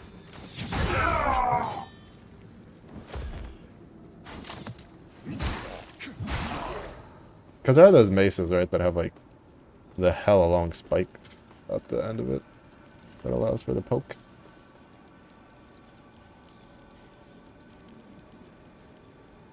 Oh. I definitely see exactly what's going to try to fight me if I go up there.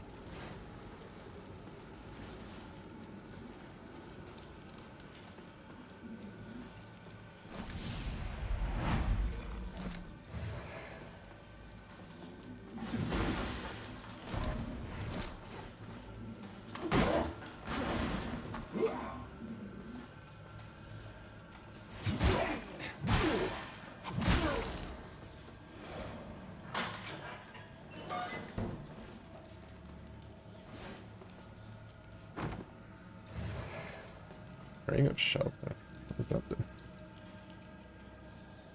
Elemental defense. I think the game's trying to tell me something.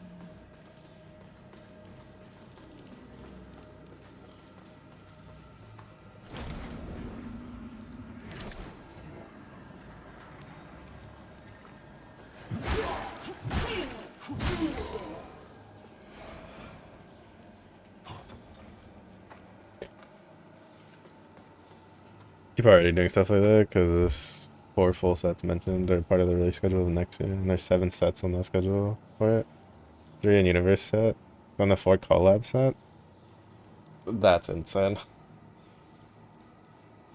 Business side of things, can't blame them. Doing more crossovers, especially since the Final Fantasy set made $200 million in a single day.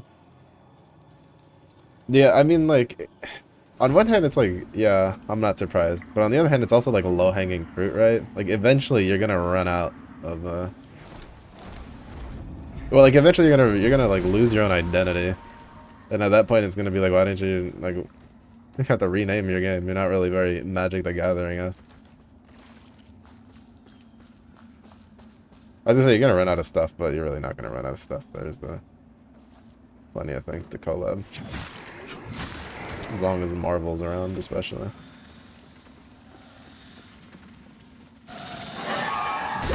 Oh my god, I hate the tracking on that effect.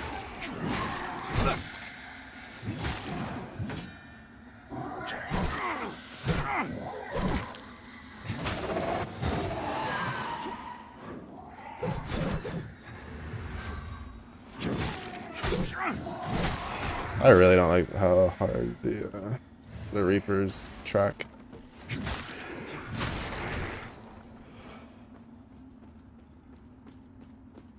I'm trying to see if there's like a vestige or something. I don't think there is though.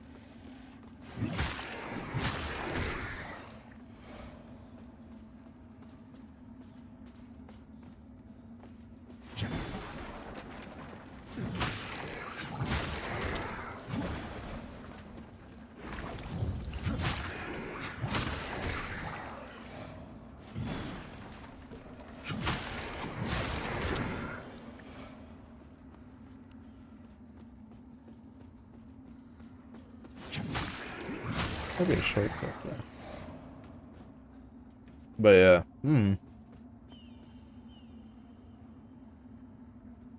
like it's a bit of a slippery slope when you start doing that many collabs, I feel.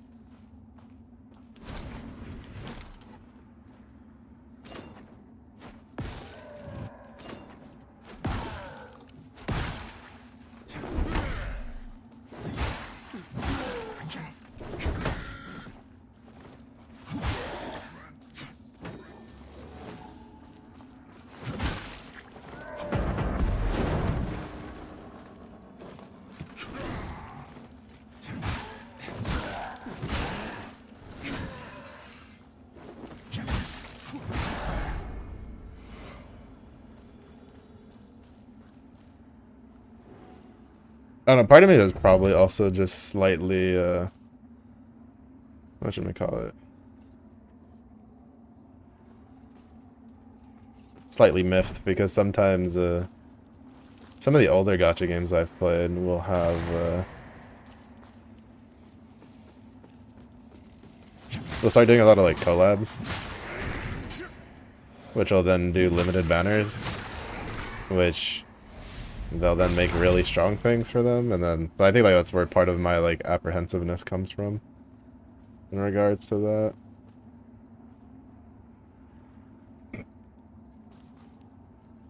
Like, yeah, it's great to have my favorite character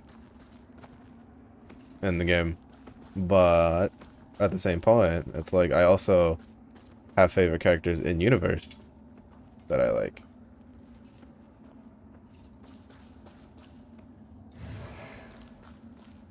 Six more. But yeah. I don't know. To be honest, at the end of the day, it doesn't really affect me much. I've stopped playing Magic the Gathering a long time ago.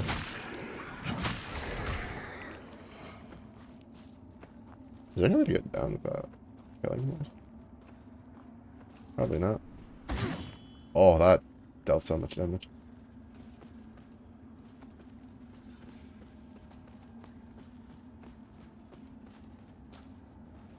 The answer is there most definitely was the way to get back down without taking that much damage.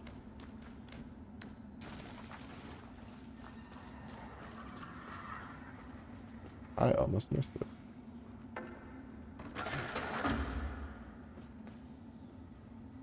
I'll just open this.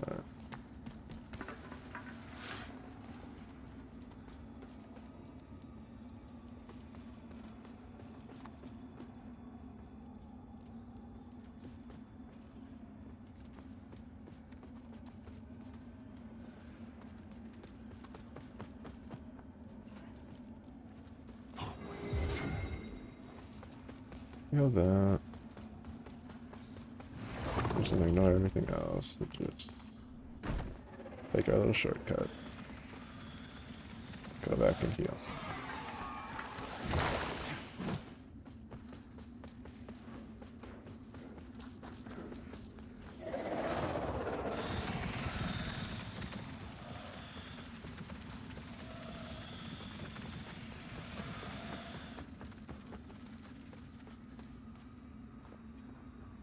Oh, he's here. I didn't even notice. They planned more than one Marvel set to begin with, because the Soul Stone was in Spider-Man. Yeah. And only the Soul Stone. The 5 remaining ones will be in the general Marvel set, or they'll really milk it dry and have 6 separate sets of the single Phoenix Stone. Seen later on. They planned at least 2 at minimum. Yeah, I'm not surprised. With something like Marvel, it's like there's so much there that they can just pull through, especially with the whole multiverse shenanigans, that I wouldn't be surprised to see them milk it for at least like even another like So, this is 5 where or those 6. men more deserving than I dwell, in the divine light of Judge Cleric's grace. It's quite something, isn't it? The sights, the sounds, the smells.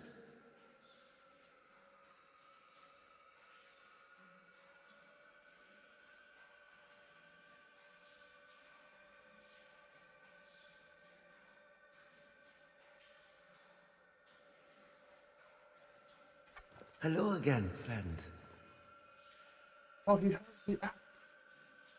Oh, and he has these things we need to buy. What is this? I need 7.5k. Like we're gonna have to mug some shit for some money. May your path be blessed. Hello again, friend.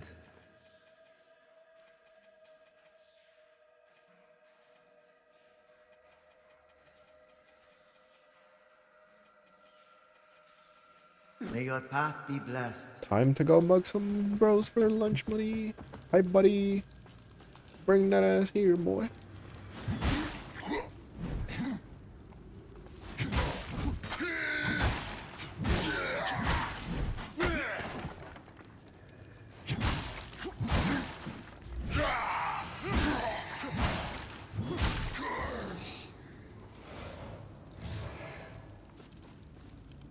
Oh, he gave a lot. We're definitely beating the crap out of you a decent amount.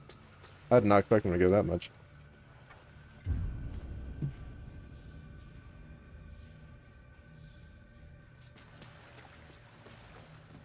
But yeah, I feel like when you get like that deep into collabs, you have to be kind of careful. Because oftentimes you'll kind of lose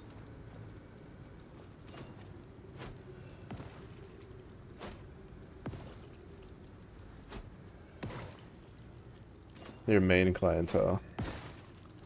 Because like for instance, the reason I like playing Magic the Gathering is I got really wrapped up in the art and the story.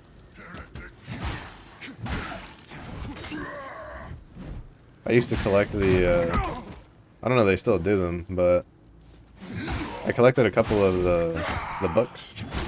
Back when I used to read a lot of books.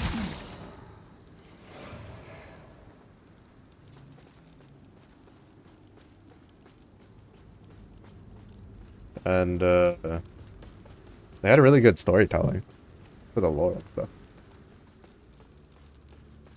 And I liked a lot of the art for the cards. Like for instance, I would definitely be someone who, if I played Magic the Gathering, I'd be a little miffed about how much was getting taken up by the collabs. Though to be fair, like when you're making cards, it also makes things easier. Because one of the tricky parts when you're designing things is, well, the designing aspect of it. Like, what kind of card do we want to make? Alright, what does it do? Alright, what kind of art do we want to give it to match like what it does? It kind of like makes sense, this and that. When you have something like Spider-Man, you're like, alright, well, we kind of know what he does already, so we can just kind of look at what we've done and already have a setup for it going.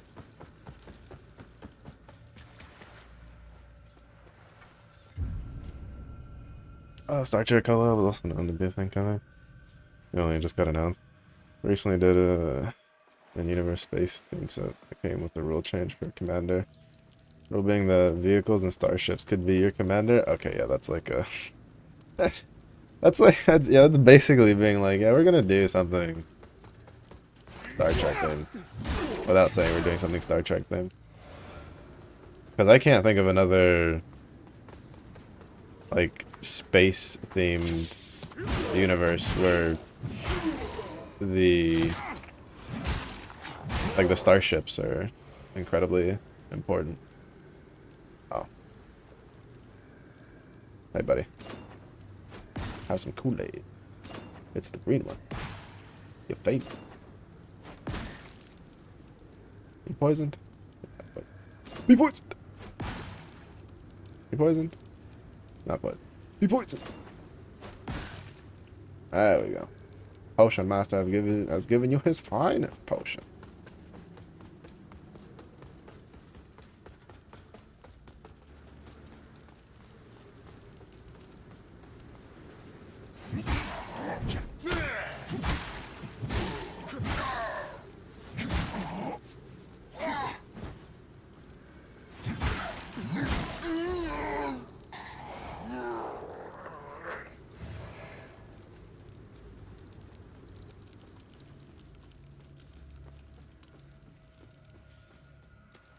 I wonder if if there's plans to do more of the Warhammer cards.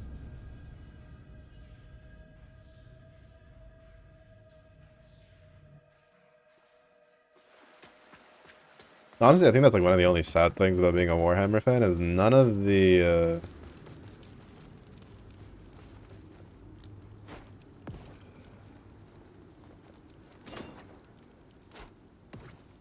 games I play could really have a collab. Like none of the gacha games, I mean. At least with Warhammer 40k. They could definitely have collabs with Warhammer Fantasy. But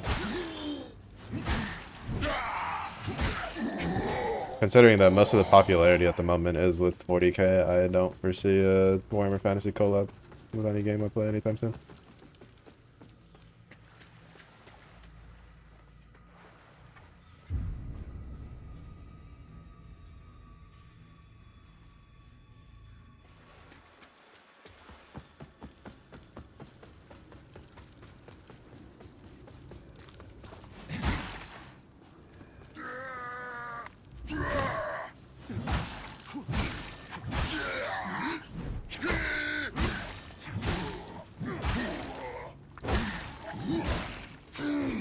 Oh my goodness, I should have gotten away from the piece if I can like 180 with that grub. Not so funny now, huh? Puppy? Oh, and it gave me. Oh, we're winning. He gave me the last large delirium shard I need. Hit me with all 3 mitts, right? Hello again, I need friend. my full pennies from him. Zillirik takes the UBs. I take Zillirik's pennies. That's how this works. Oh, bastard. He literally left me at like 3 short. I'll go clear the top area. But yeah, I thought about Star Wars, but kind of like you're saying, like, Star Wars ships in and of themselves aren't prevalent enough to be like a commander.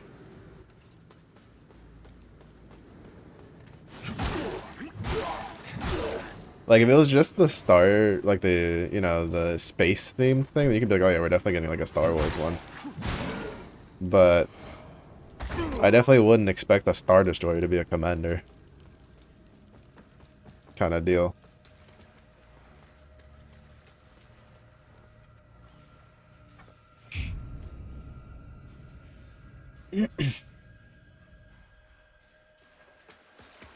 Like, I would expect the commanders to be like, I don't know, Darth Vader, Obi-Wan Kenobi, Grievous, stuff like that. Darth Sidious. Jar Jar Sith.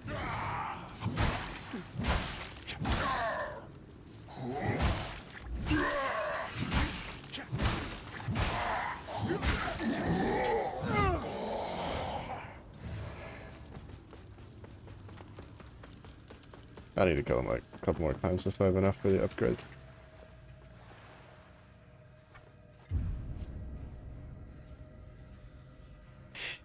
Darth, where's the Darth Jar Jar?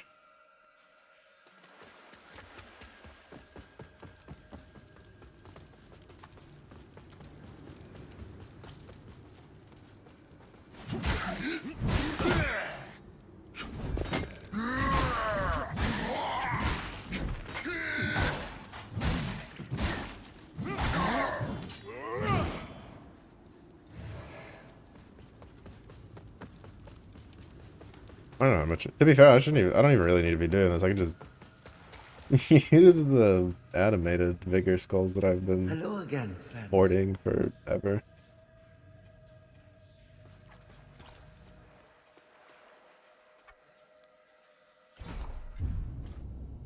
But I kind of hope Warhammer Fantasy gets more popular. Though, I'm more of an Warhammer Old World fan than I am a Age of Sigmar fan. But that's mostly because, like, Age of Sigmar, they're slowly starting to add the ones I like. But 5.5. Ironbreakers still aren't a thing.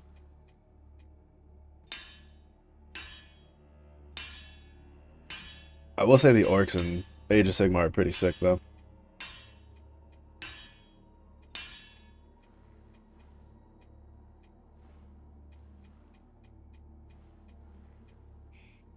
Like, the new models they do are pretty cool, but they could have just made those models in the original.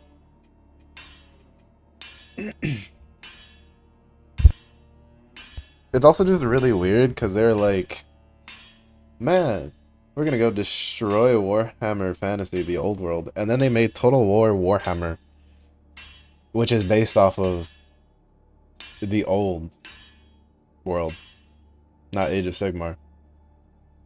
So it's really weird. And that kind of revived enough popularity that now, like, Warhammer Old World, like Warhammer Fantasy Old World is a thing.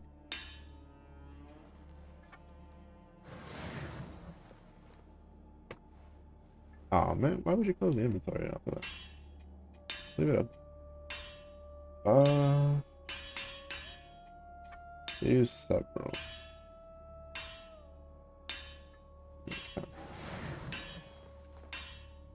Shut up. Stop banging that. I was trying to do math. And then 7.5.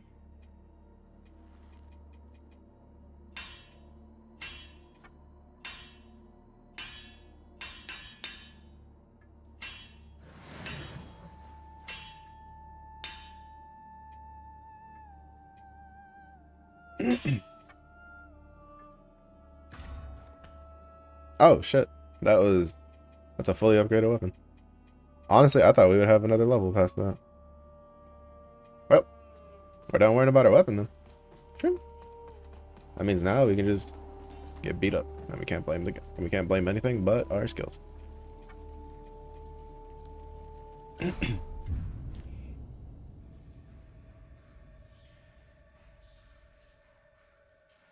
Yeah, I will say though, I'm not overly surprised that like Warhammer 40k has been a bit more popular than like Age of Sigmar, because when I was trying, like, I can sit through and watch a battle report for 40k. Pretty interesting enough. I was trying to watch a battle report on Age of Sigmar, especially because one of them was using like the Lizardmen variant, which is also hilarious, where they're just like, yeah, we're gonna get rid of the old world. By the way, Lizardmen exist in Age of Sigmar. By the way, you're just really using the Lizardmen from the old world because we're not gonna give you anything new.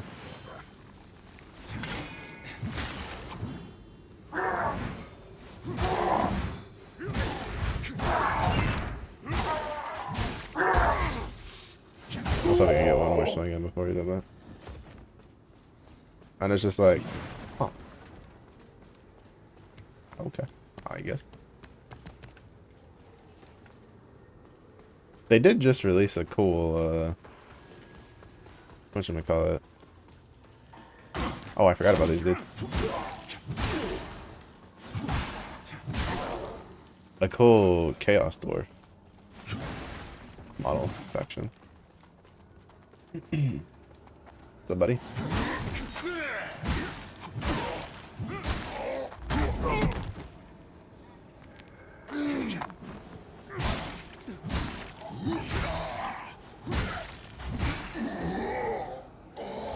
I did not see that, like, horizontal swing coming out.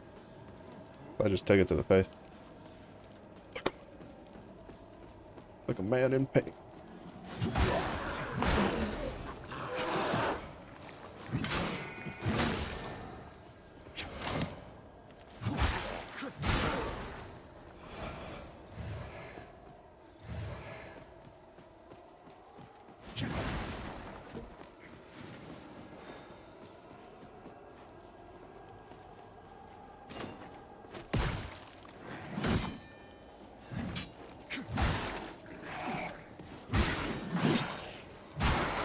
Oh my god, the fucking crossbow, dude.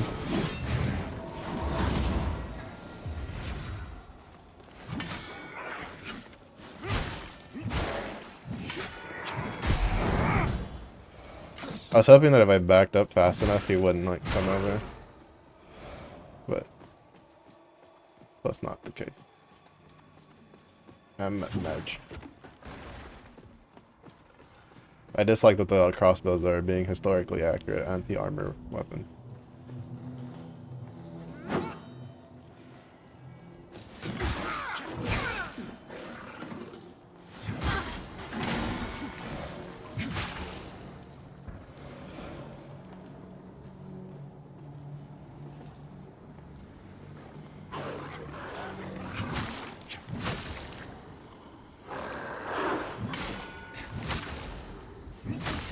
I need my health back.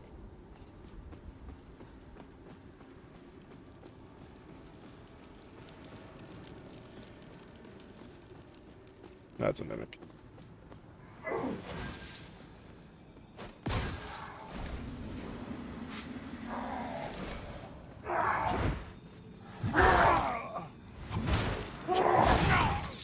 Oh, I forgot about the crossbow, dude. That's probably story where I would have killed him first.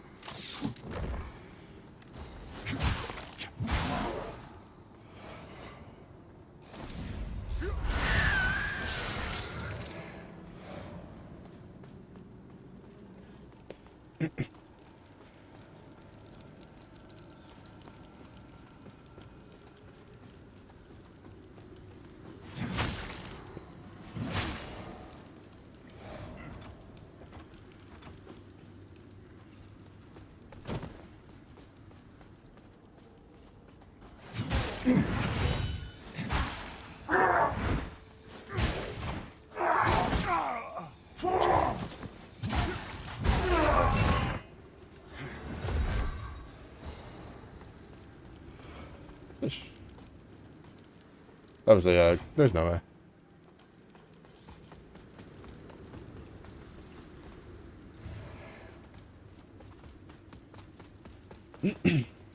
But yeah, so just gonna have to make do with Warhammer 40k Tacticus. I'm curious what collabs we'll get for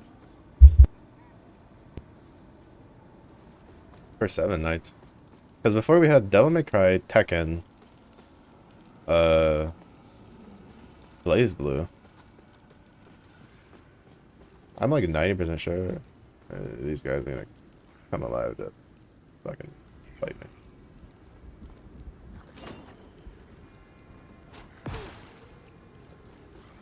There's no, yeah. Oh.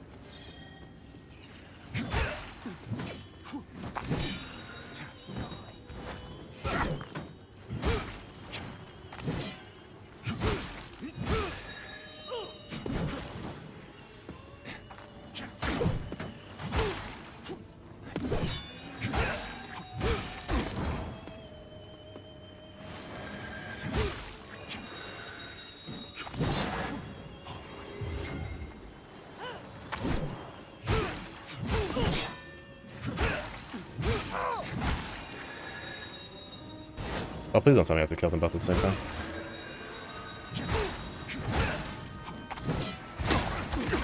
Oh my god. That dealt so much damage.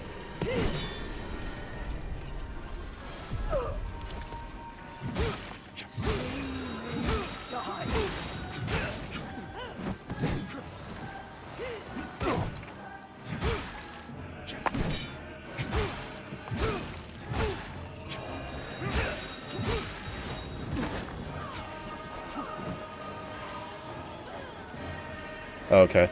Bro, if I had to kill them both at the same time, I was gonna be so sad.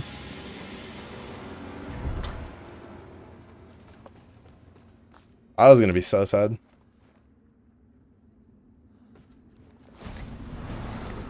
I hate boss fights that are like that we have to kill both of the bosses at the same time. They are my nemesis.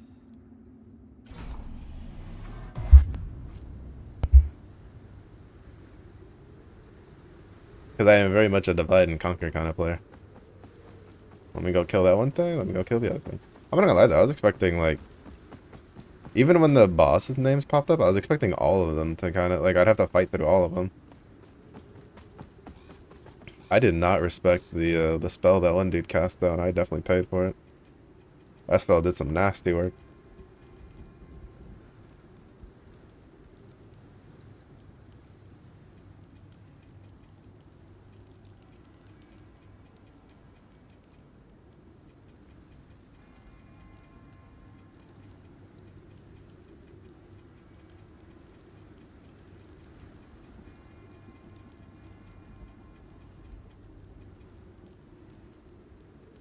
Where's my enhanced snake oil? How am I supposed to sell my snake oil if it's not enhanced? People want the premium stuff.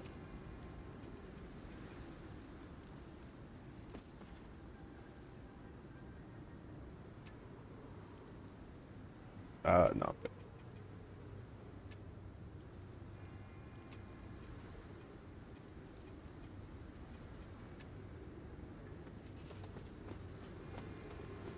I'm about to level up this. I may as well murder some things. Right quick.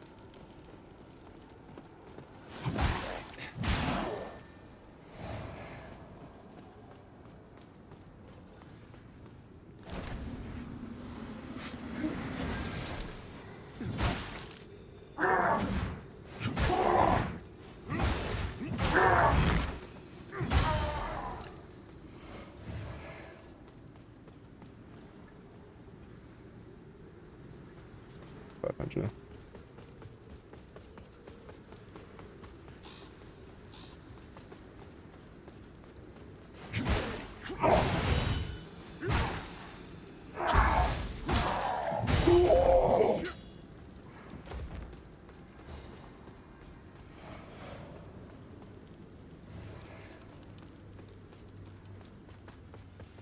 Nothing really gives as much as the big dude with the mace, huh?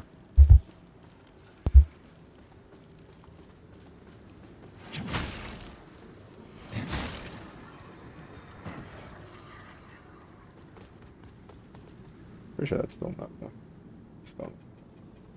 I'll just burn one of the small ones.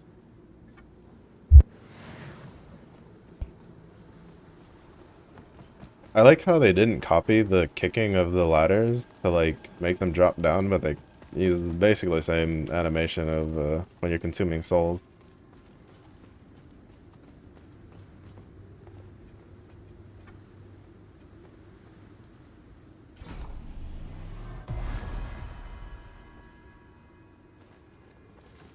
Yeah, probably go.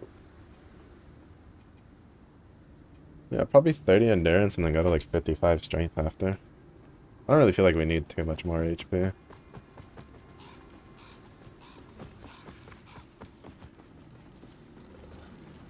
Yeah, I mean, maybe towards the final boss I might want to get some more.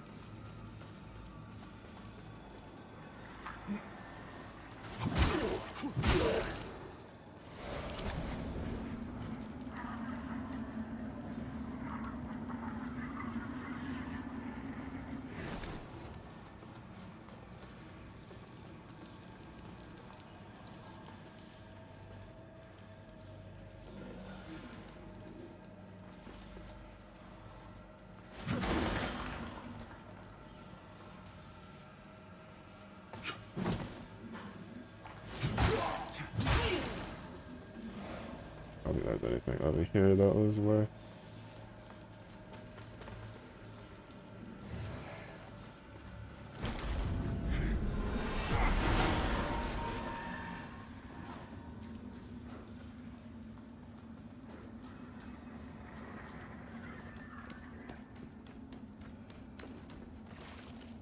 You guys, I ran that whole way and I forgot that I had a shortcut.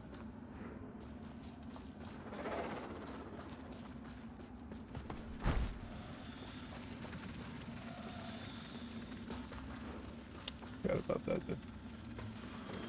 Actually, I just ran past them.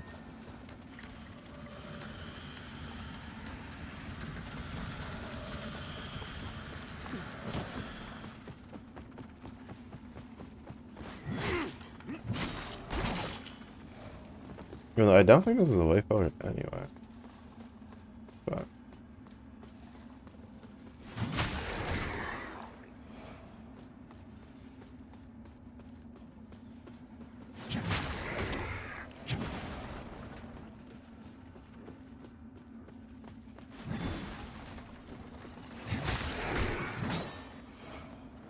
well, actually, maybe. I didn't explore this way.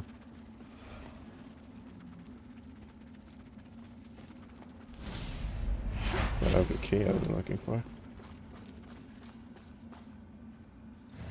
No.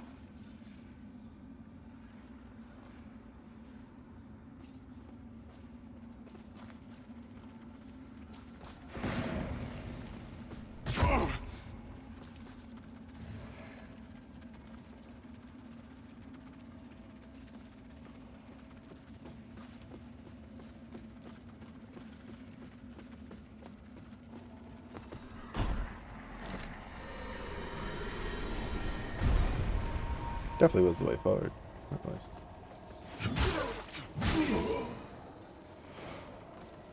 Or at least a way. Progressing. Oh, I think if I drop down. Yeah, there's a shortcut down there.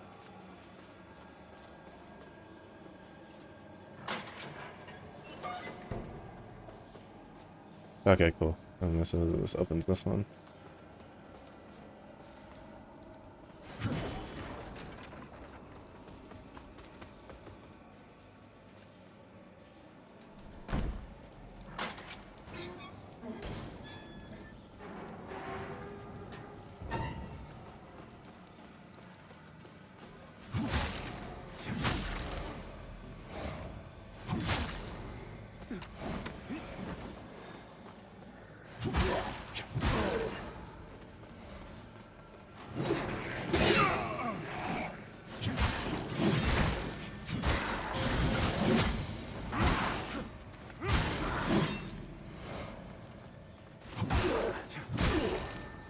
This is like all the shortcuts that we just couldn't open.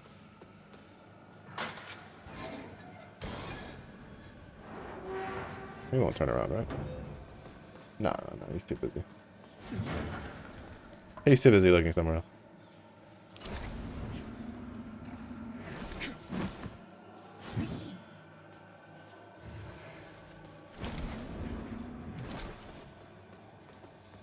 Excuse me, HP, thank you.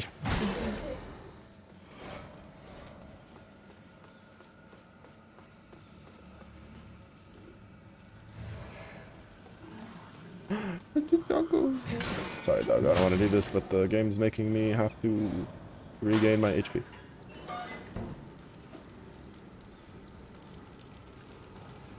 Okay, yeah, this is right over here.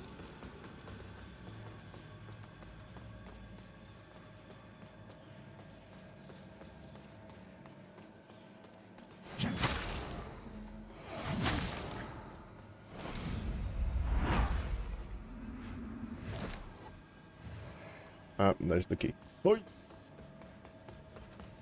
No, I need to find a way upstairs.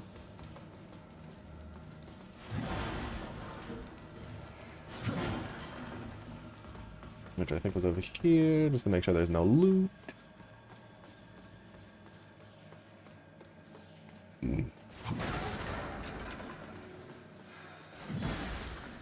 Oh, what's up?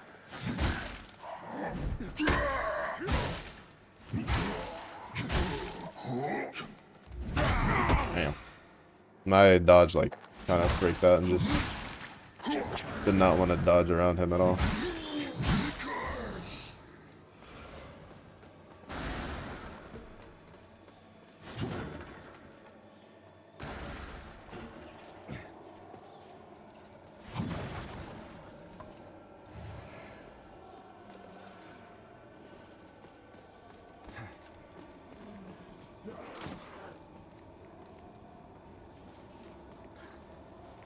Ah, this is where we...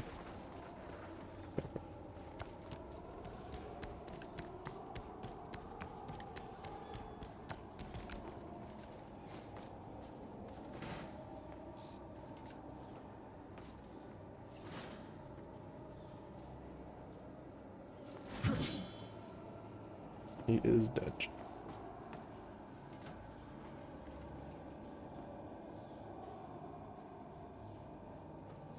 I see no loot, therefore it is unnecessary to take the risk.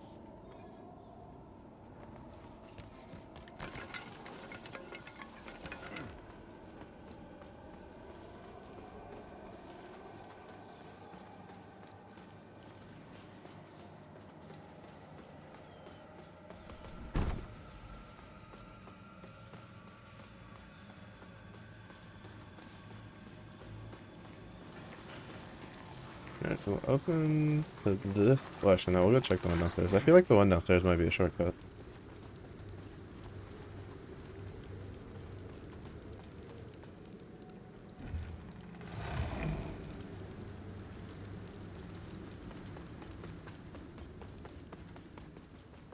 Oh, there's a dog. Where'd the dog come from? I thought I heard a dog, but then I was like, no, there's no dog there. Apparently there's a dog here. Where? Mm-hmm. Why? Mm-hmm. But is there?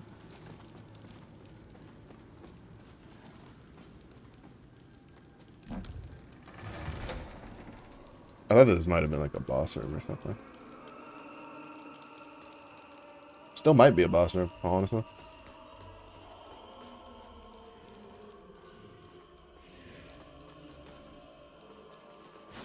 I need my HP. Granted, that ring doesn't heal for much with how decently sized my HP bar is.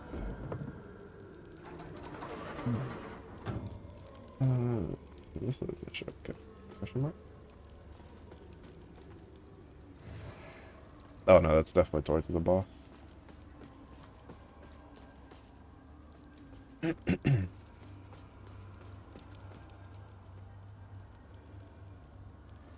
That's definitely. Oh.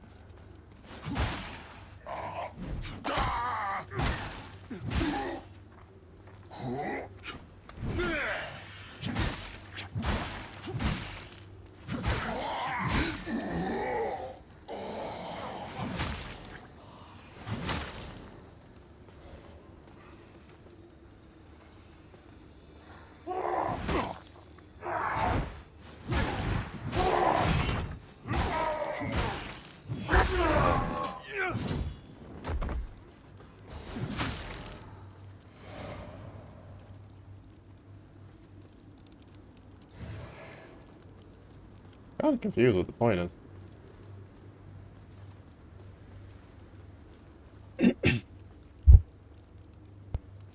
Like, both of those doors led to here. Why? It did. No, no, I get it.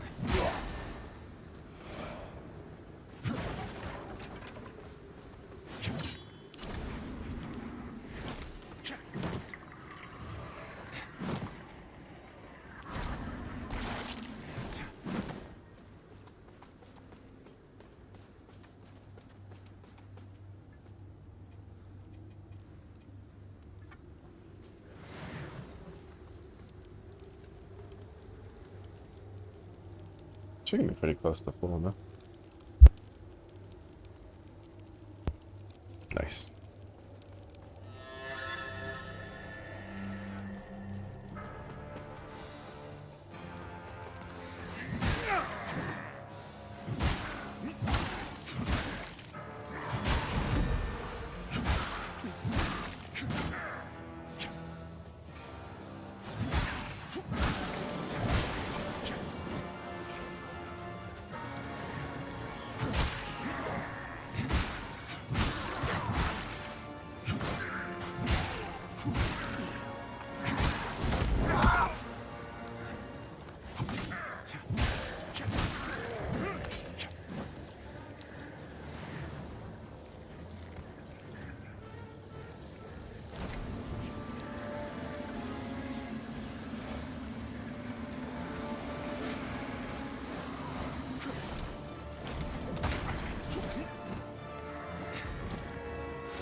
Oh crap, I didn't think that would...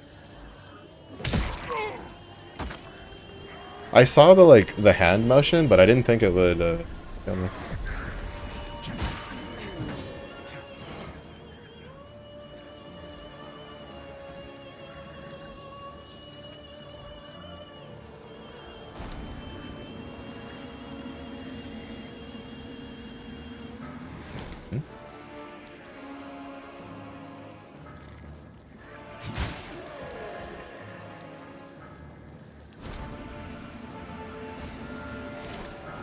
I was gonna say, like, is he just not gonna die?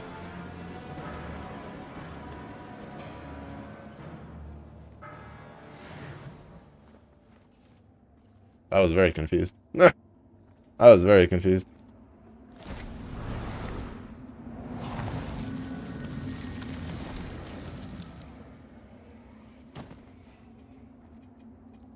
Was he supposed to be hard?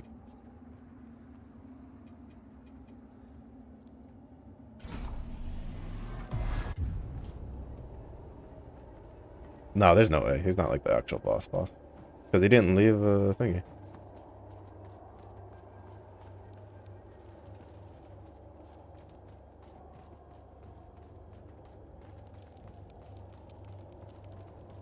He didn't leave a thing to interact with.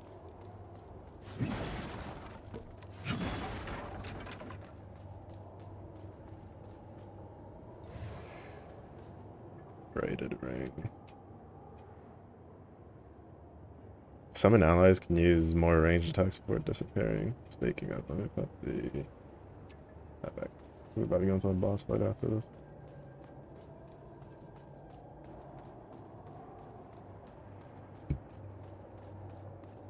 At least I'm assuming.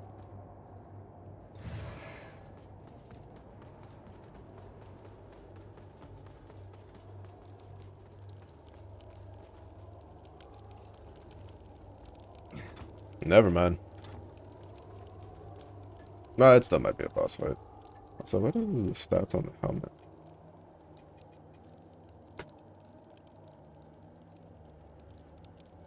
Not as good as ours. And a spear? I'm assuming, well no, it's probably a staff, no? Yeah. Oh no, it's a polearm. Technically. You know, for something that dealt poison damage, the fact that it doesn't have poison on the weapon surprises me. But it only deals physical. That's interesting.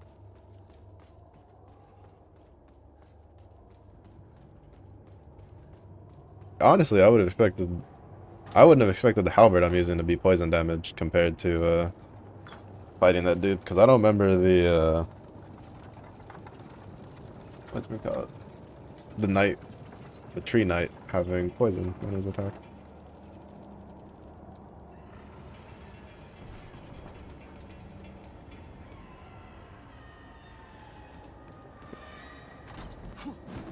No.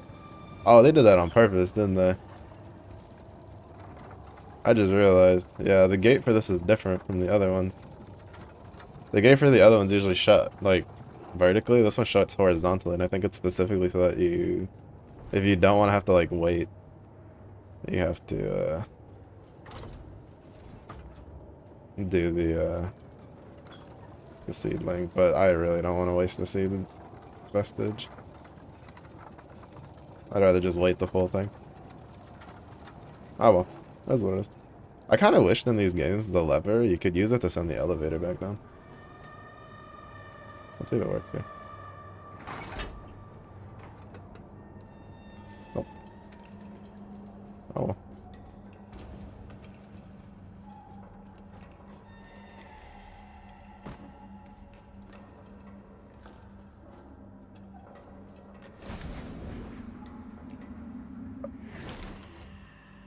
Of course.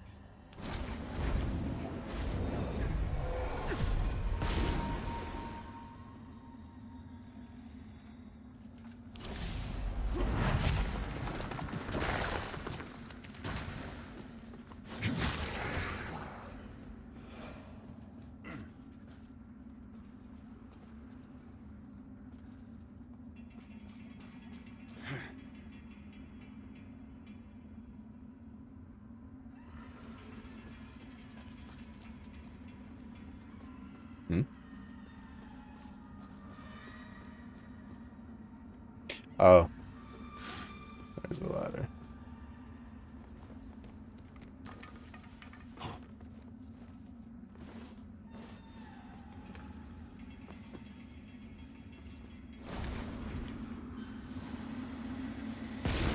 Bye.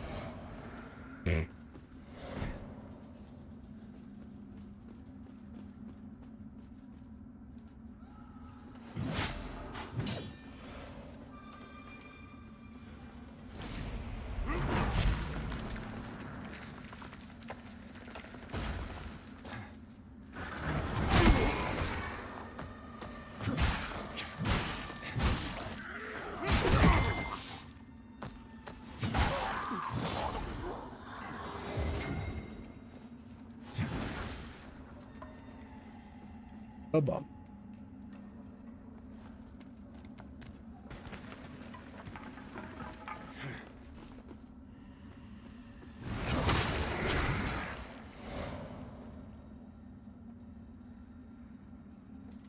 Is there anything on that platform? There is an entrance.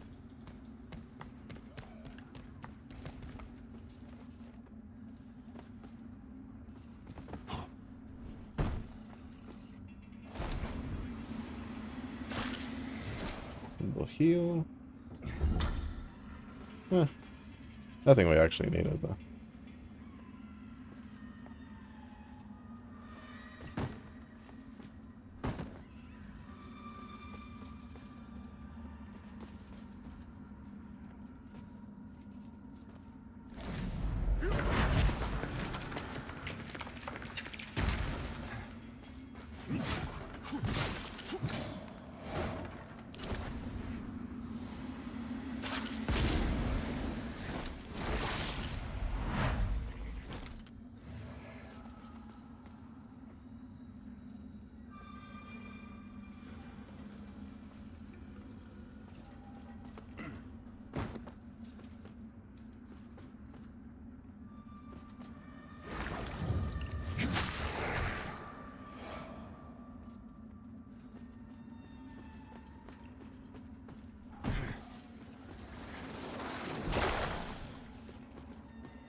Are you, you sack of garbage?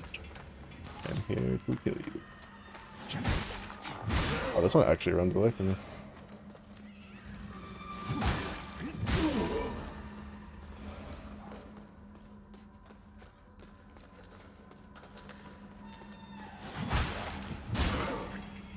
I'm so glad that trying to open the door makes you like immune to damage.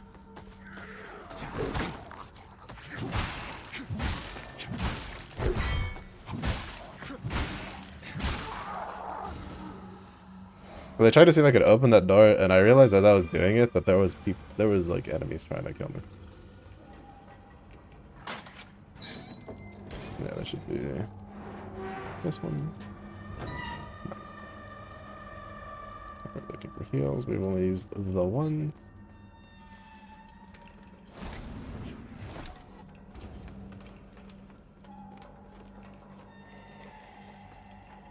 Wait, how much? Oh, we're at 10,000. Hold up. Hold up. Wait a minute.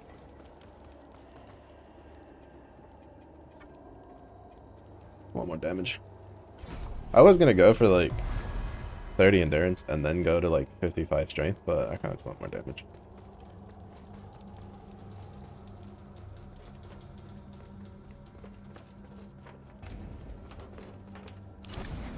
Oh, it's just the seedling thing.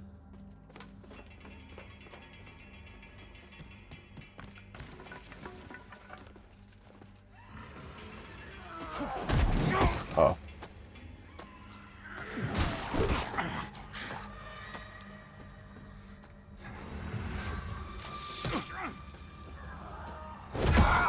What did I get stuck on? I got stuck on, like, the floor.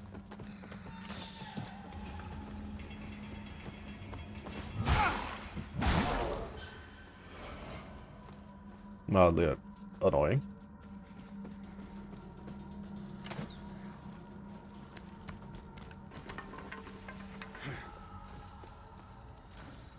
Oh my god, bro. They really have to put this many fucking crossbowmen in here? No. No, they did not.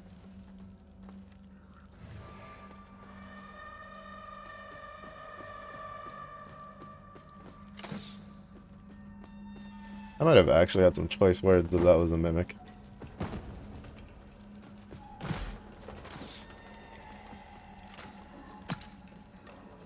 The thing I picked up. If it was a mimic, I would have had some choice words for this game.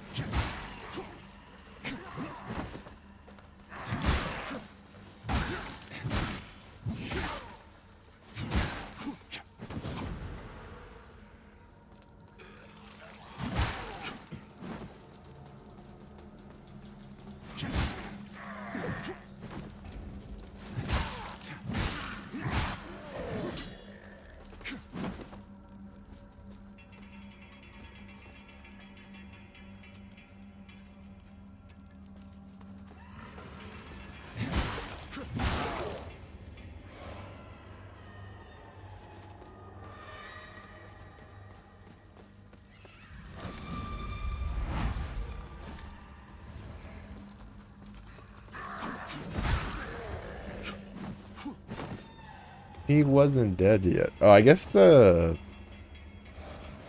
reviving thing wasn't attached to the buff that the dude had. It might have just been the poison stuff. Like where he just kept shitting out poison all over the place.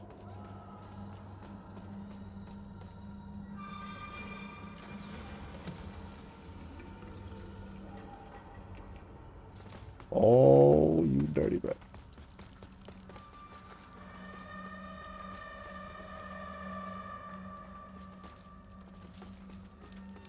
Never mind.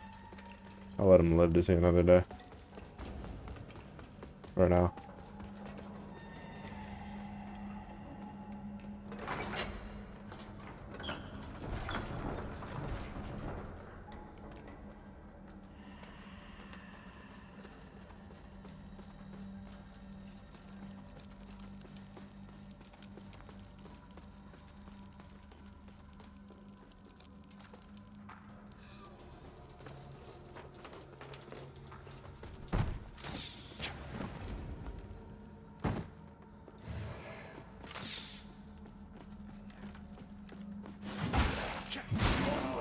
Of course, there was a crossbow dude there.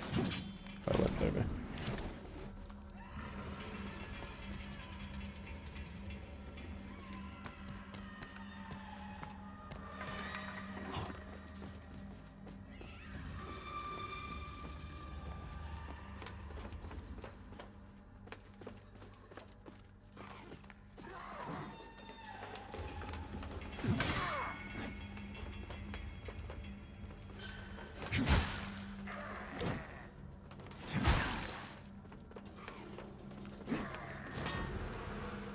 No, no, I'm good. You can stay over.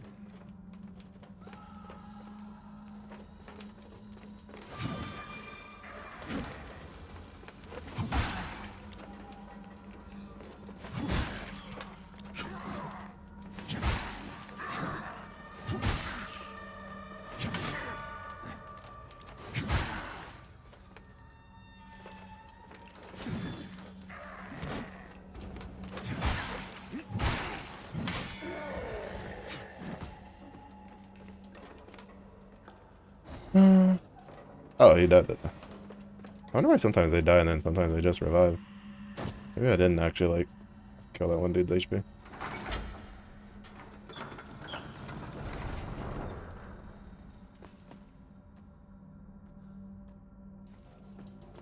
What did that do? Oh, I think that put the bridge down. There's no way I survive this and drop without full HP, though. Is that really what it was? There's no way, right?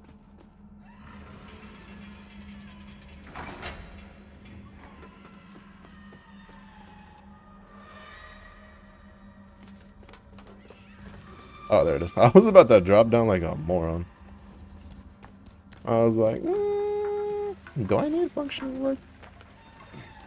No. No, I do not.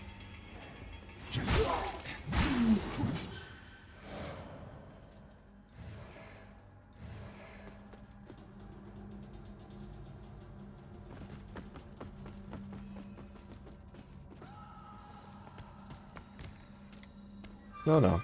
Please, don't mind me. Oh, you're such a bitch.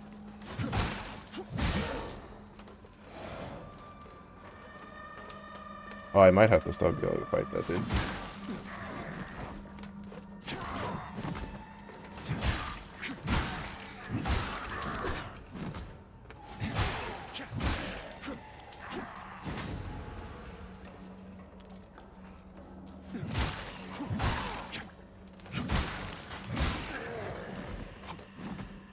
Oh no, never mind.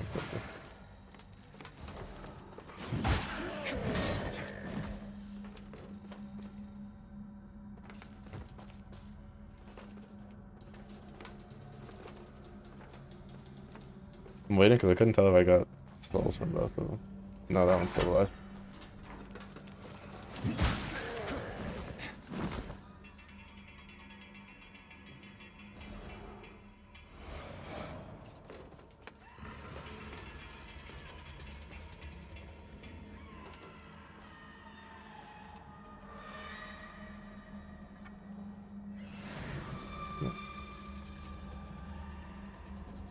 Defiance ring on. Where's my smite cure? I don't think I really need it. Ah, bleed resist. Nah, bleed resistance. No, bleed cure would be nice. There you are.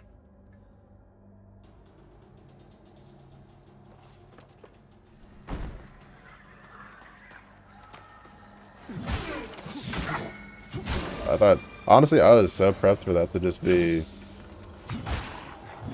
a boss fight, just jumping down. I was very ready.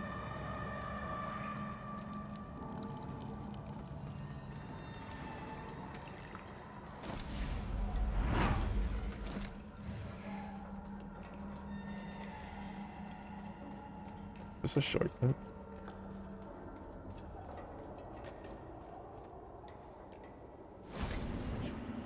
No, that's good. You know, we have a thingy, right? That pulls us back. Yeah.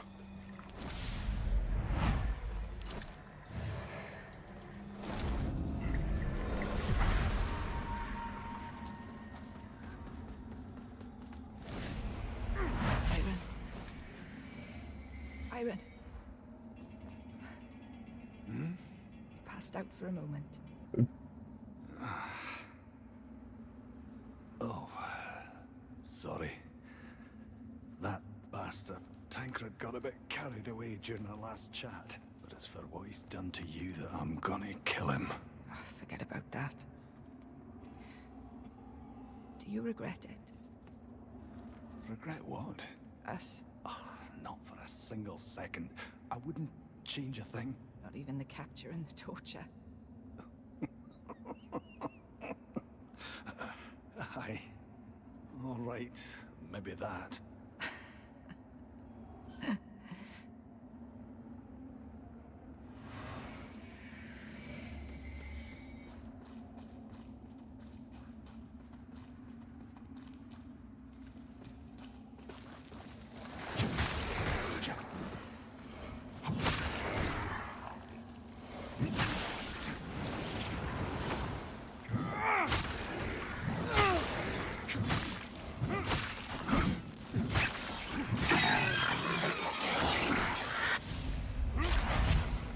Usually kind of.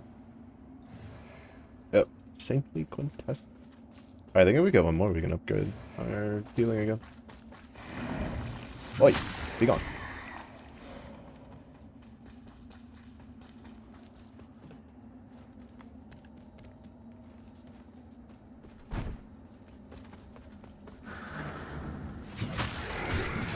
I'm still kind of annoyed that we don't know. Oh, I should have looked up. I forget how to get the pendant from the one ago. But we'll figure that out later.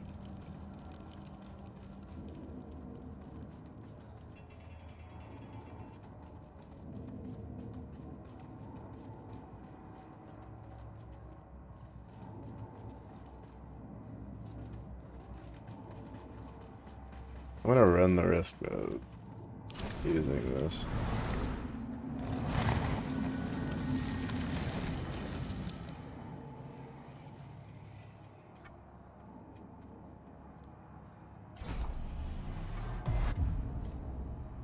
Just because we're pretty far down from the last one we put. And I'm not sure if this is a boss or not.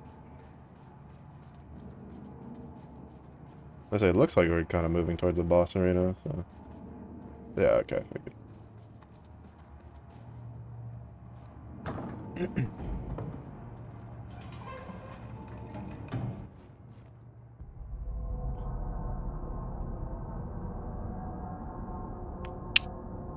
Oh. He's got the fancy torture You would defile stick this thing. sacred place with this horror. With your very own hands. Monster. Does your blasphemy know no bounds? If only it were that easy. Oh, is he being like, take it over? Brother, we have a guest. Another sinner.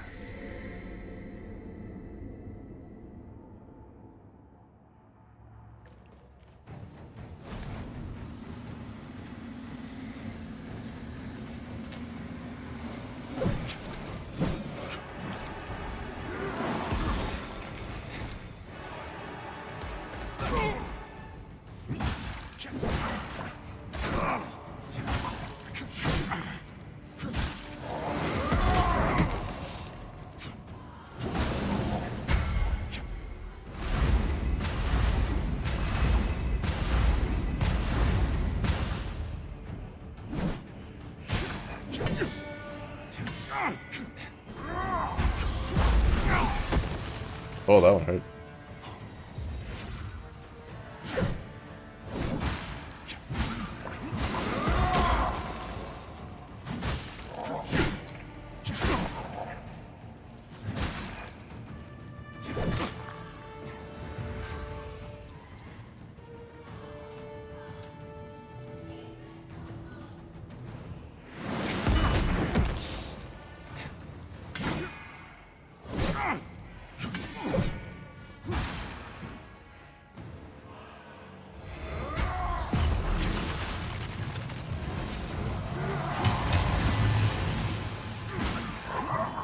Alright, phase 2. I used like half of my, like more than half of my heals because I was being dumb. No. Chink. Pain. Not so satisfying when you're on the receiving end. Now you will know darkness, brother. Oh, that's a little extreme.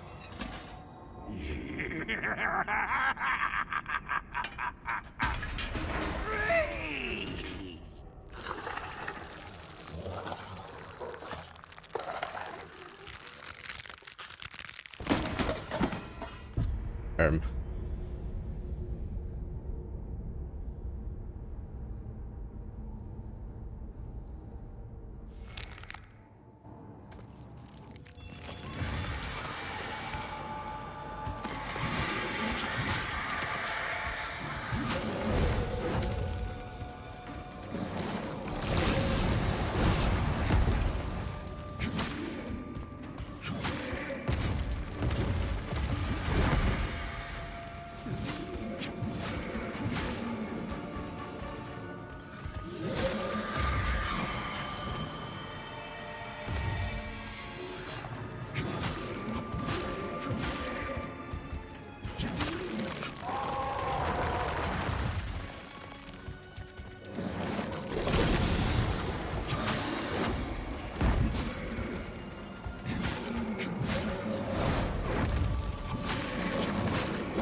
The brother was a lot harder.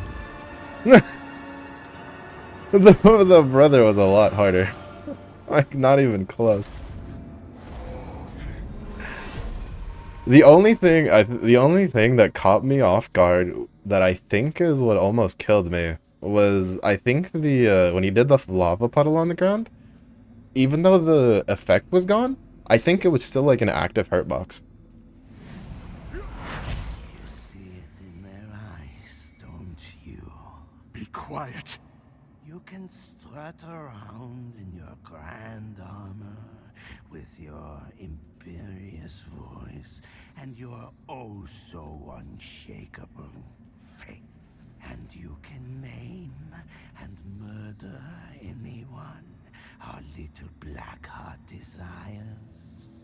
I said be quiet. But you're only embarrassing yourself, like some talentless child mummer. They don't respect you or fear you, no matter what you do to them. They all see clearly through your pathetic facade to the powerless, hypocritical coward you truly are. Enough! Shh, sweet brother. You should get some rest.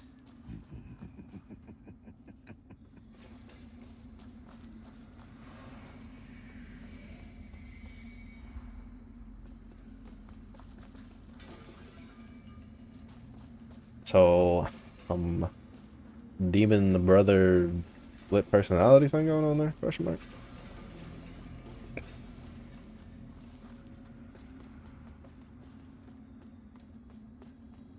You know, we have the boss, but where's the spot to clear the taint? I'll look for it later. Let's go check out what his armor and all that shenanigans do. Bruh, the first phase was so much harder for me than the second phase. Oh my goodness, that was a bit of a flashback. Then the second phase, like, just so much harder. I just kept eating all the spear hits.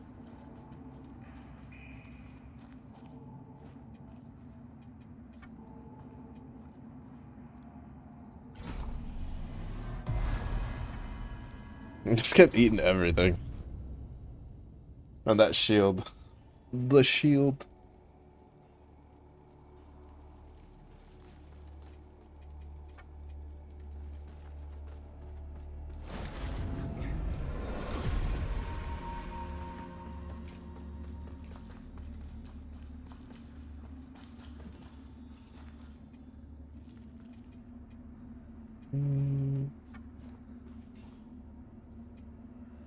So, his shield, a spear. Needs radiance, obviously. The bleed spear.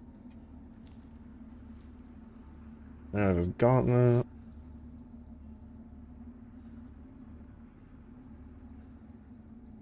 There. I don't think it's any better. I kind of want the helmet, though. And the armor, maybe. I think those might look good.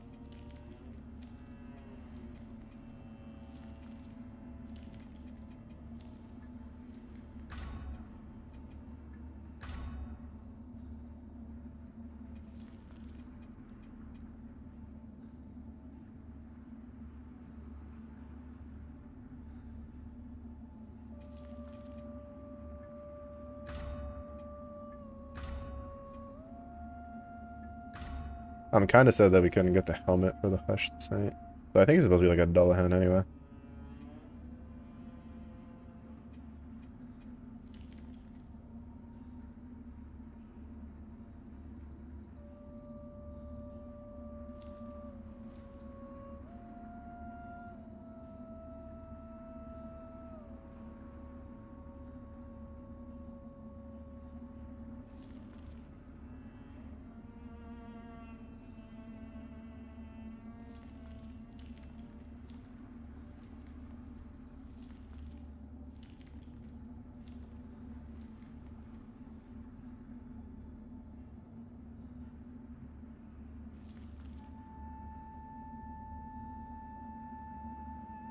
Rogar has the Rogar corruption. Get the best we can. Right home. We lost.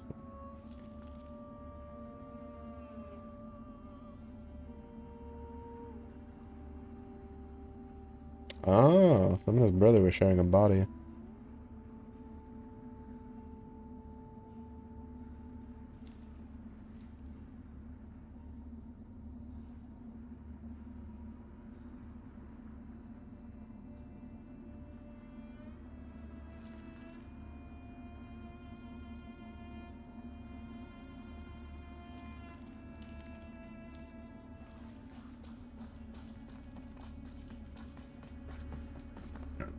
I'm gonna get out of the poopy umbral and see what the armors look like. Too much stuff like deals fire damage, especially in these later stages, that I don't think the Hushed Saint armor set is like worth using. That looks so weird with the helmet on.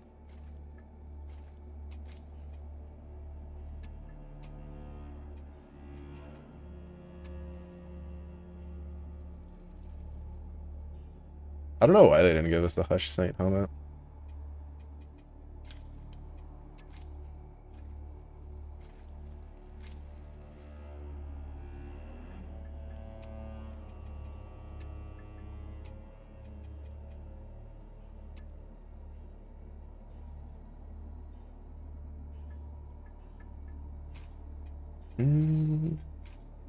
Less physical, way more holy. Slightly less fire, slightly less wither, and it weighs less.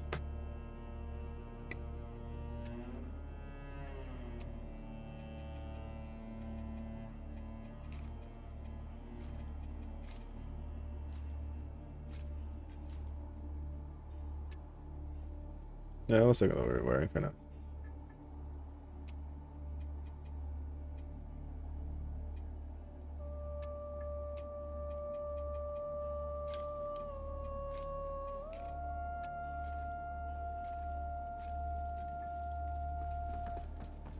We give it the home slice.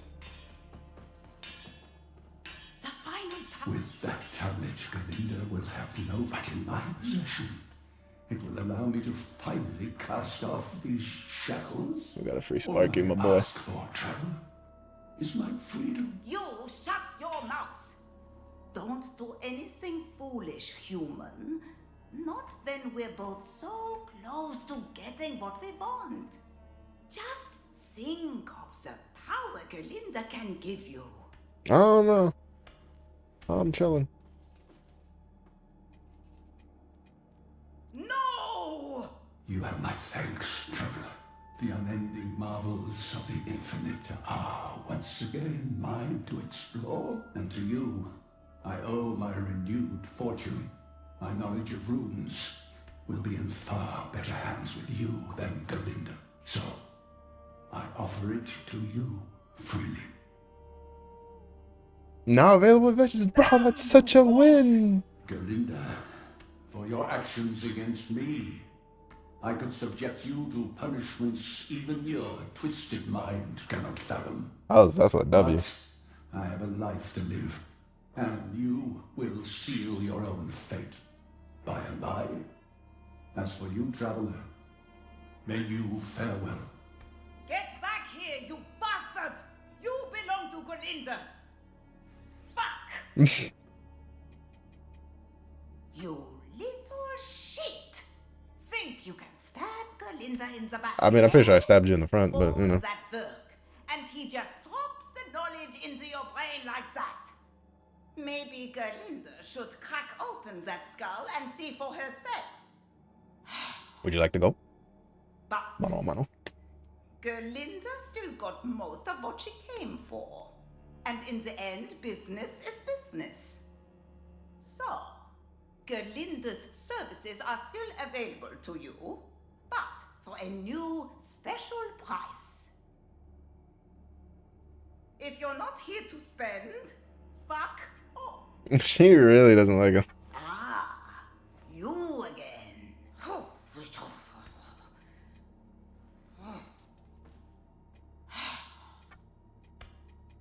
I'm assuming she makes things more expensive. But since I already fully upgraded my halberd, I don't care. Bro, being able to runesmith at the vestiges is huge. Alright, what do we got? Increase damage enemy poise, increase physical damage while two-handing, probably use that one.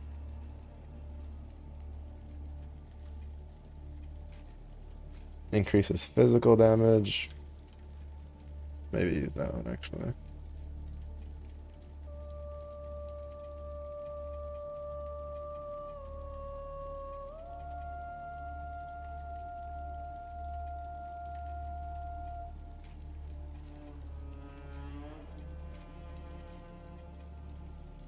Gain health upon killing an enemy. Oh, that one's pretty good. That'd be pretty good on like an offhand.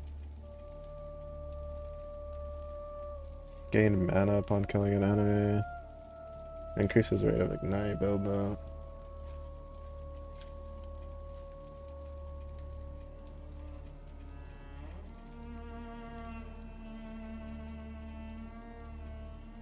Oh, you can double.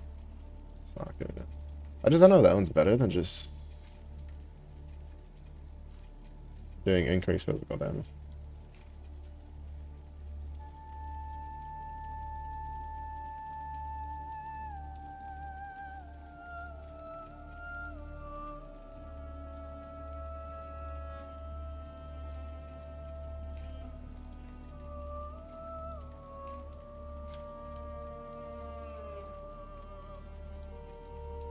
What? Tell me.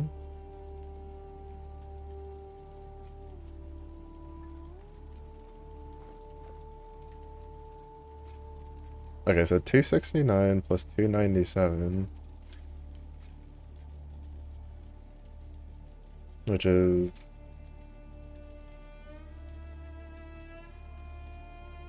yeah, at least pretty close. So if I do that versus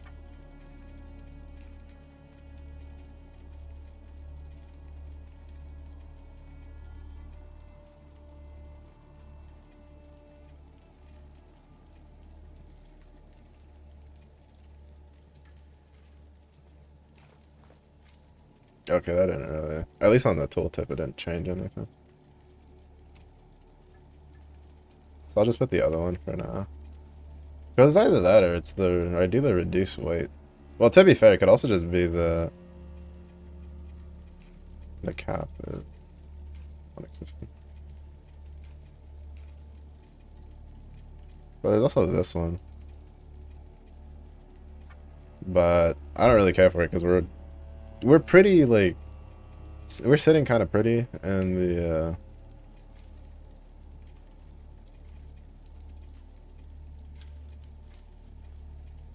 in the aspect of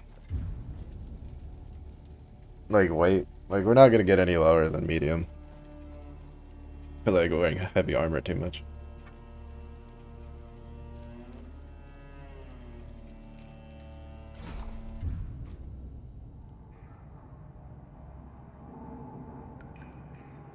Okay. Now the question is, how do we get access to?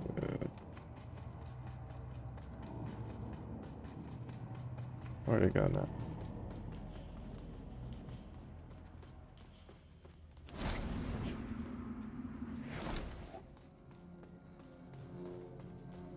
I thought one of these doors would be the way forward, but it's not. Oh, maybe. I remember I checked all the side doors.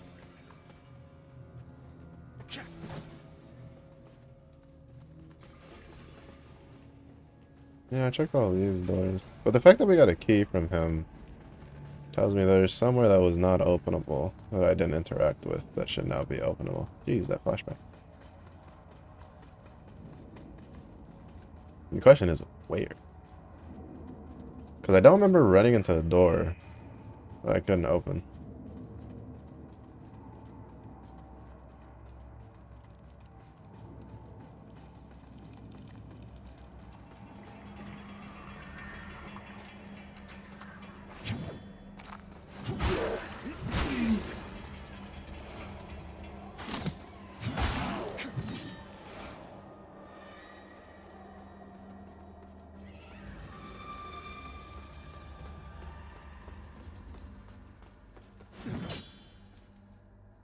Oh, maybe because I didn't interact with the door. I saw that and I didn't think that was the door.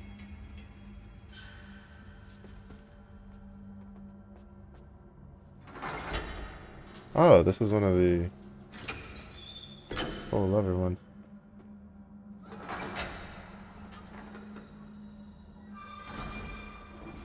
It took a second, so I was like, oh wait, this is... Do we go down?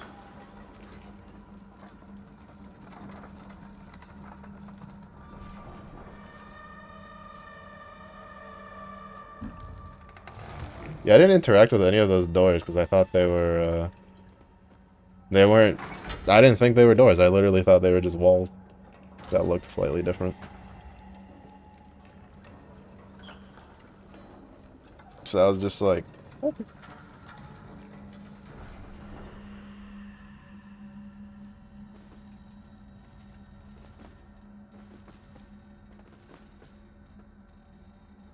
Oh.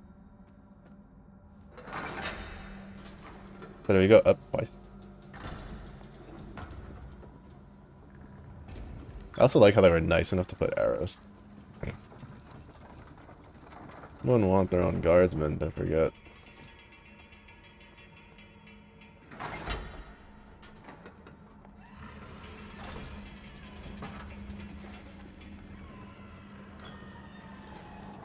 To be honest, I found it funny. Where I was just like, I don't remember interacting with the door that I couldn't open. Walks across, finds out there's a door there, and I was just like, oh. Because I didn't interact with the door.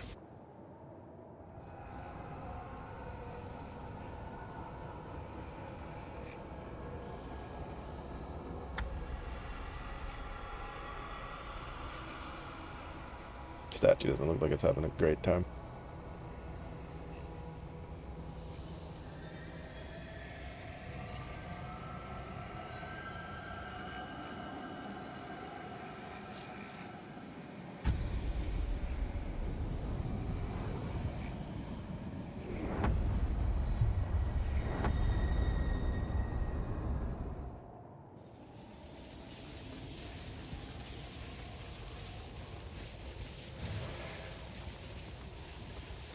Yeah, the Hollowed Sisters. Is that where we're supposed to go now?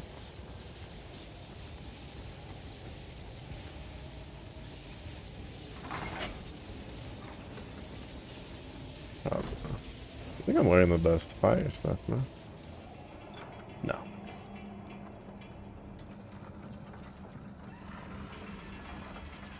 Use alcohol.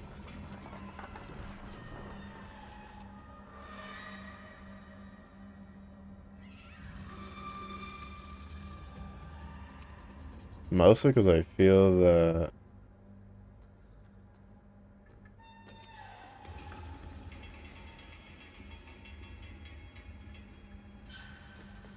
might be running into what's his face soon enough.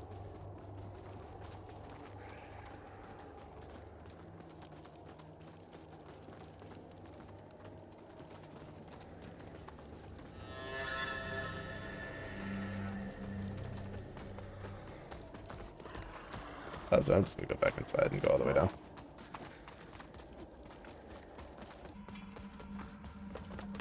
I don't even know why I didn't go all the way down, honestly. See you later, nerds.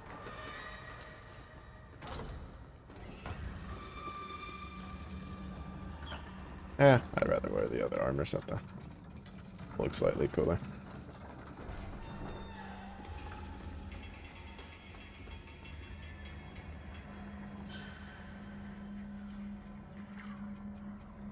Even though for the boots, probably afford to see if there's anything else.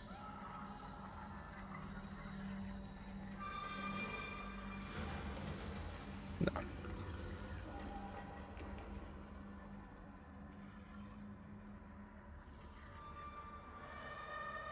I was thinking for this helmet, it's supposed to be this. Yeah, I'm pretty sure like that's what they were. Oh, it even gives you the little bone tail they have. That's kind of cool. I didn't notice that the first time.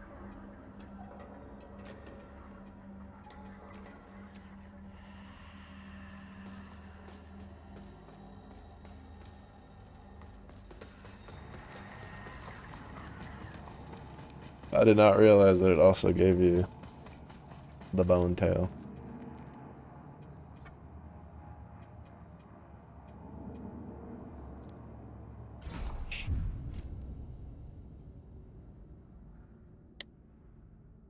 There's a quest marker, but If you write about them, thought about Katrin wouldn't have. yeah, I think I need to figure out how to get the pendant from the girl. But that will be Amaro's problem.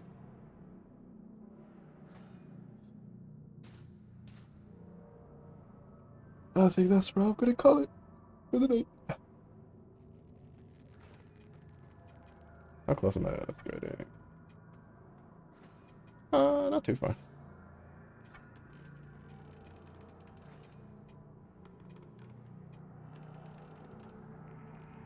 Woke up at midnight and I'm trying to recover a 10-month fumble. If it was 10 months ago, Jimbo, maybe you should just let it go. Should just let it go. But also, hey Jimbo, glad to see your live. Thank you for making it in as I'm ending.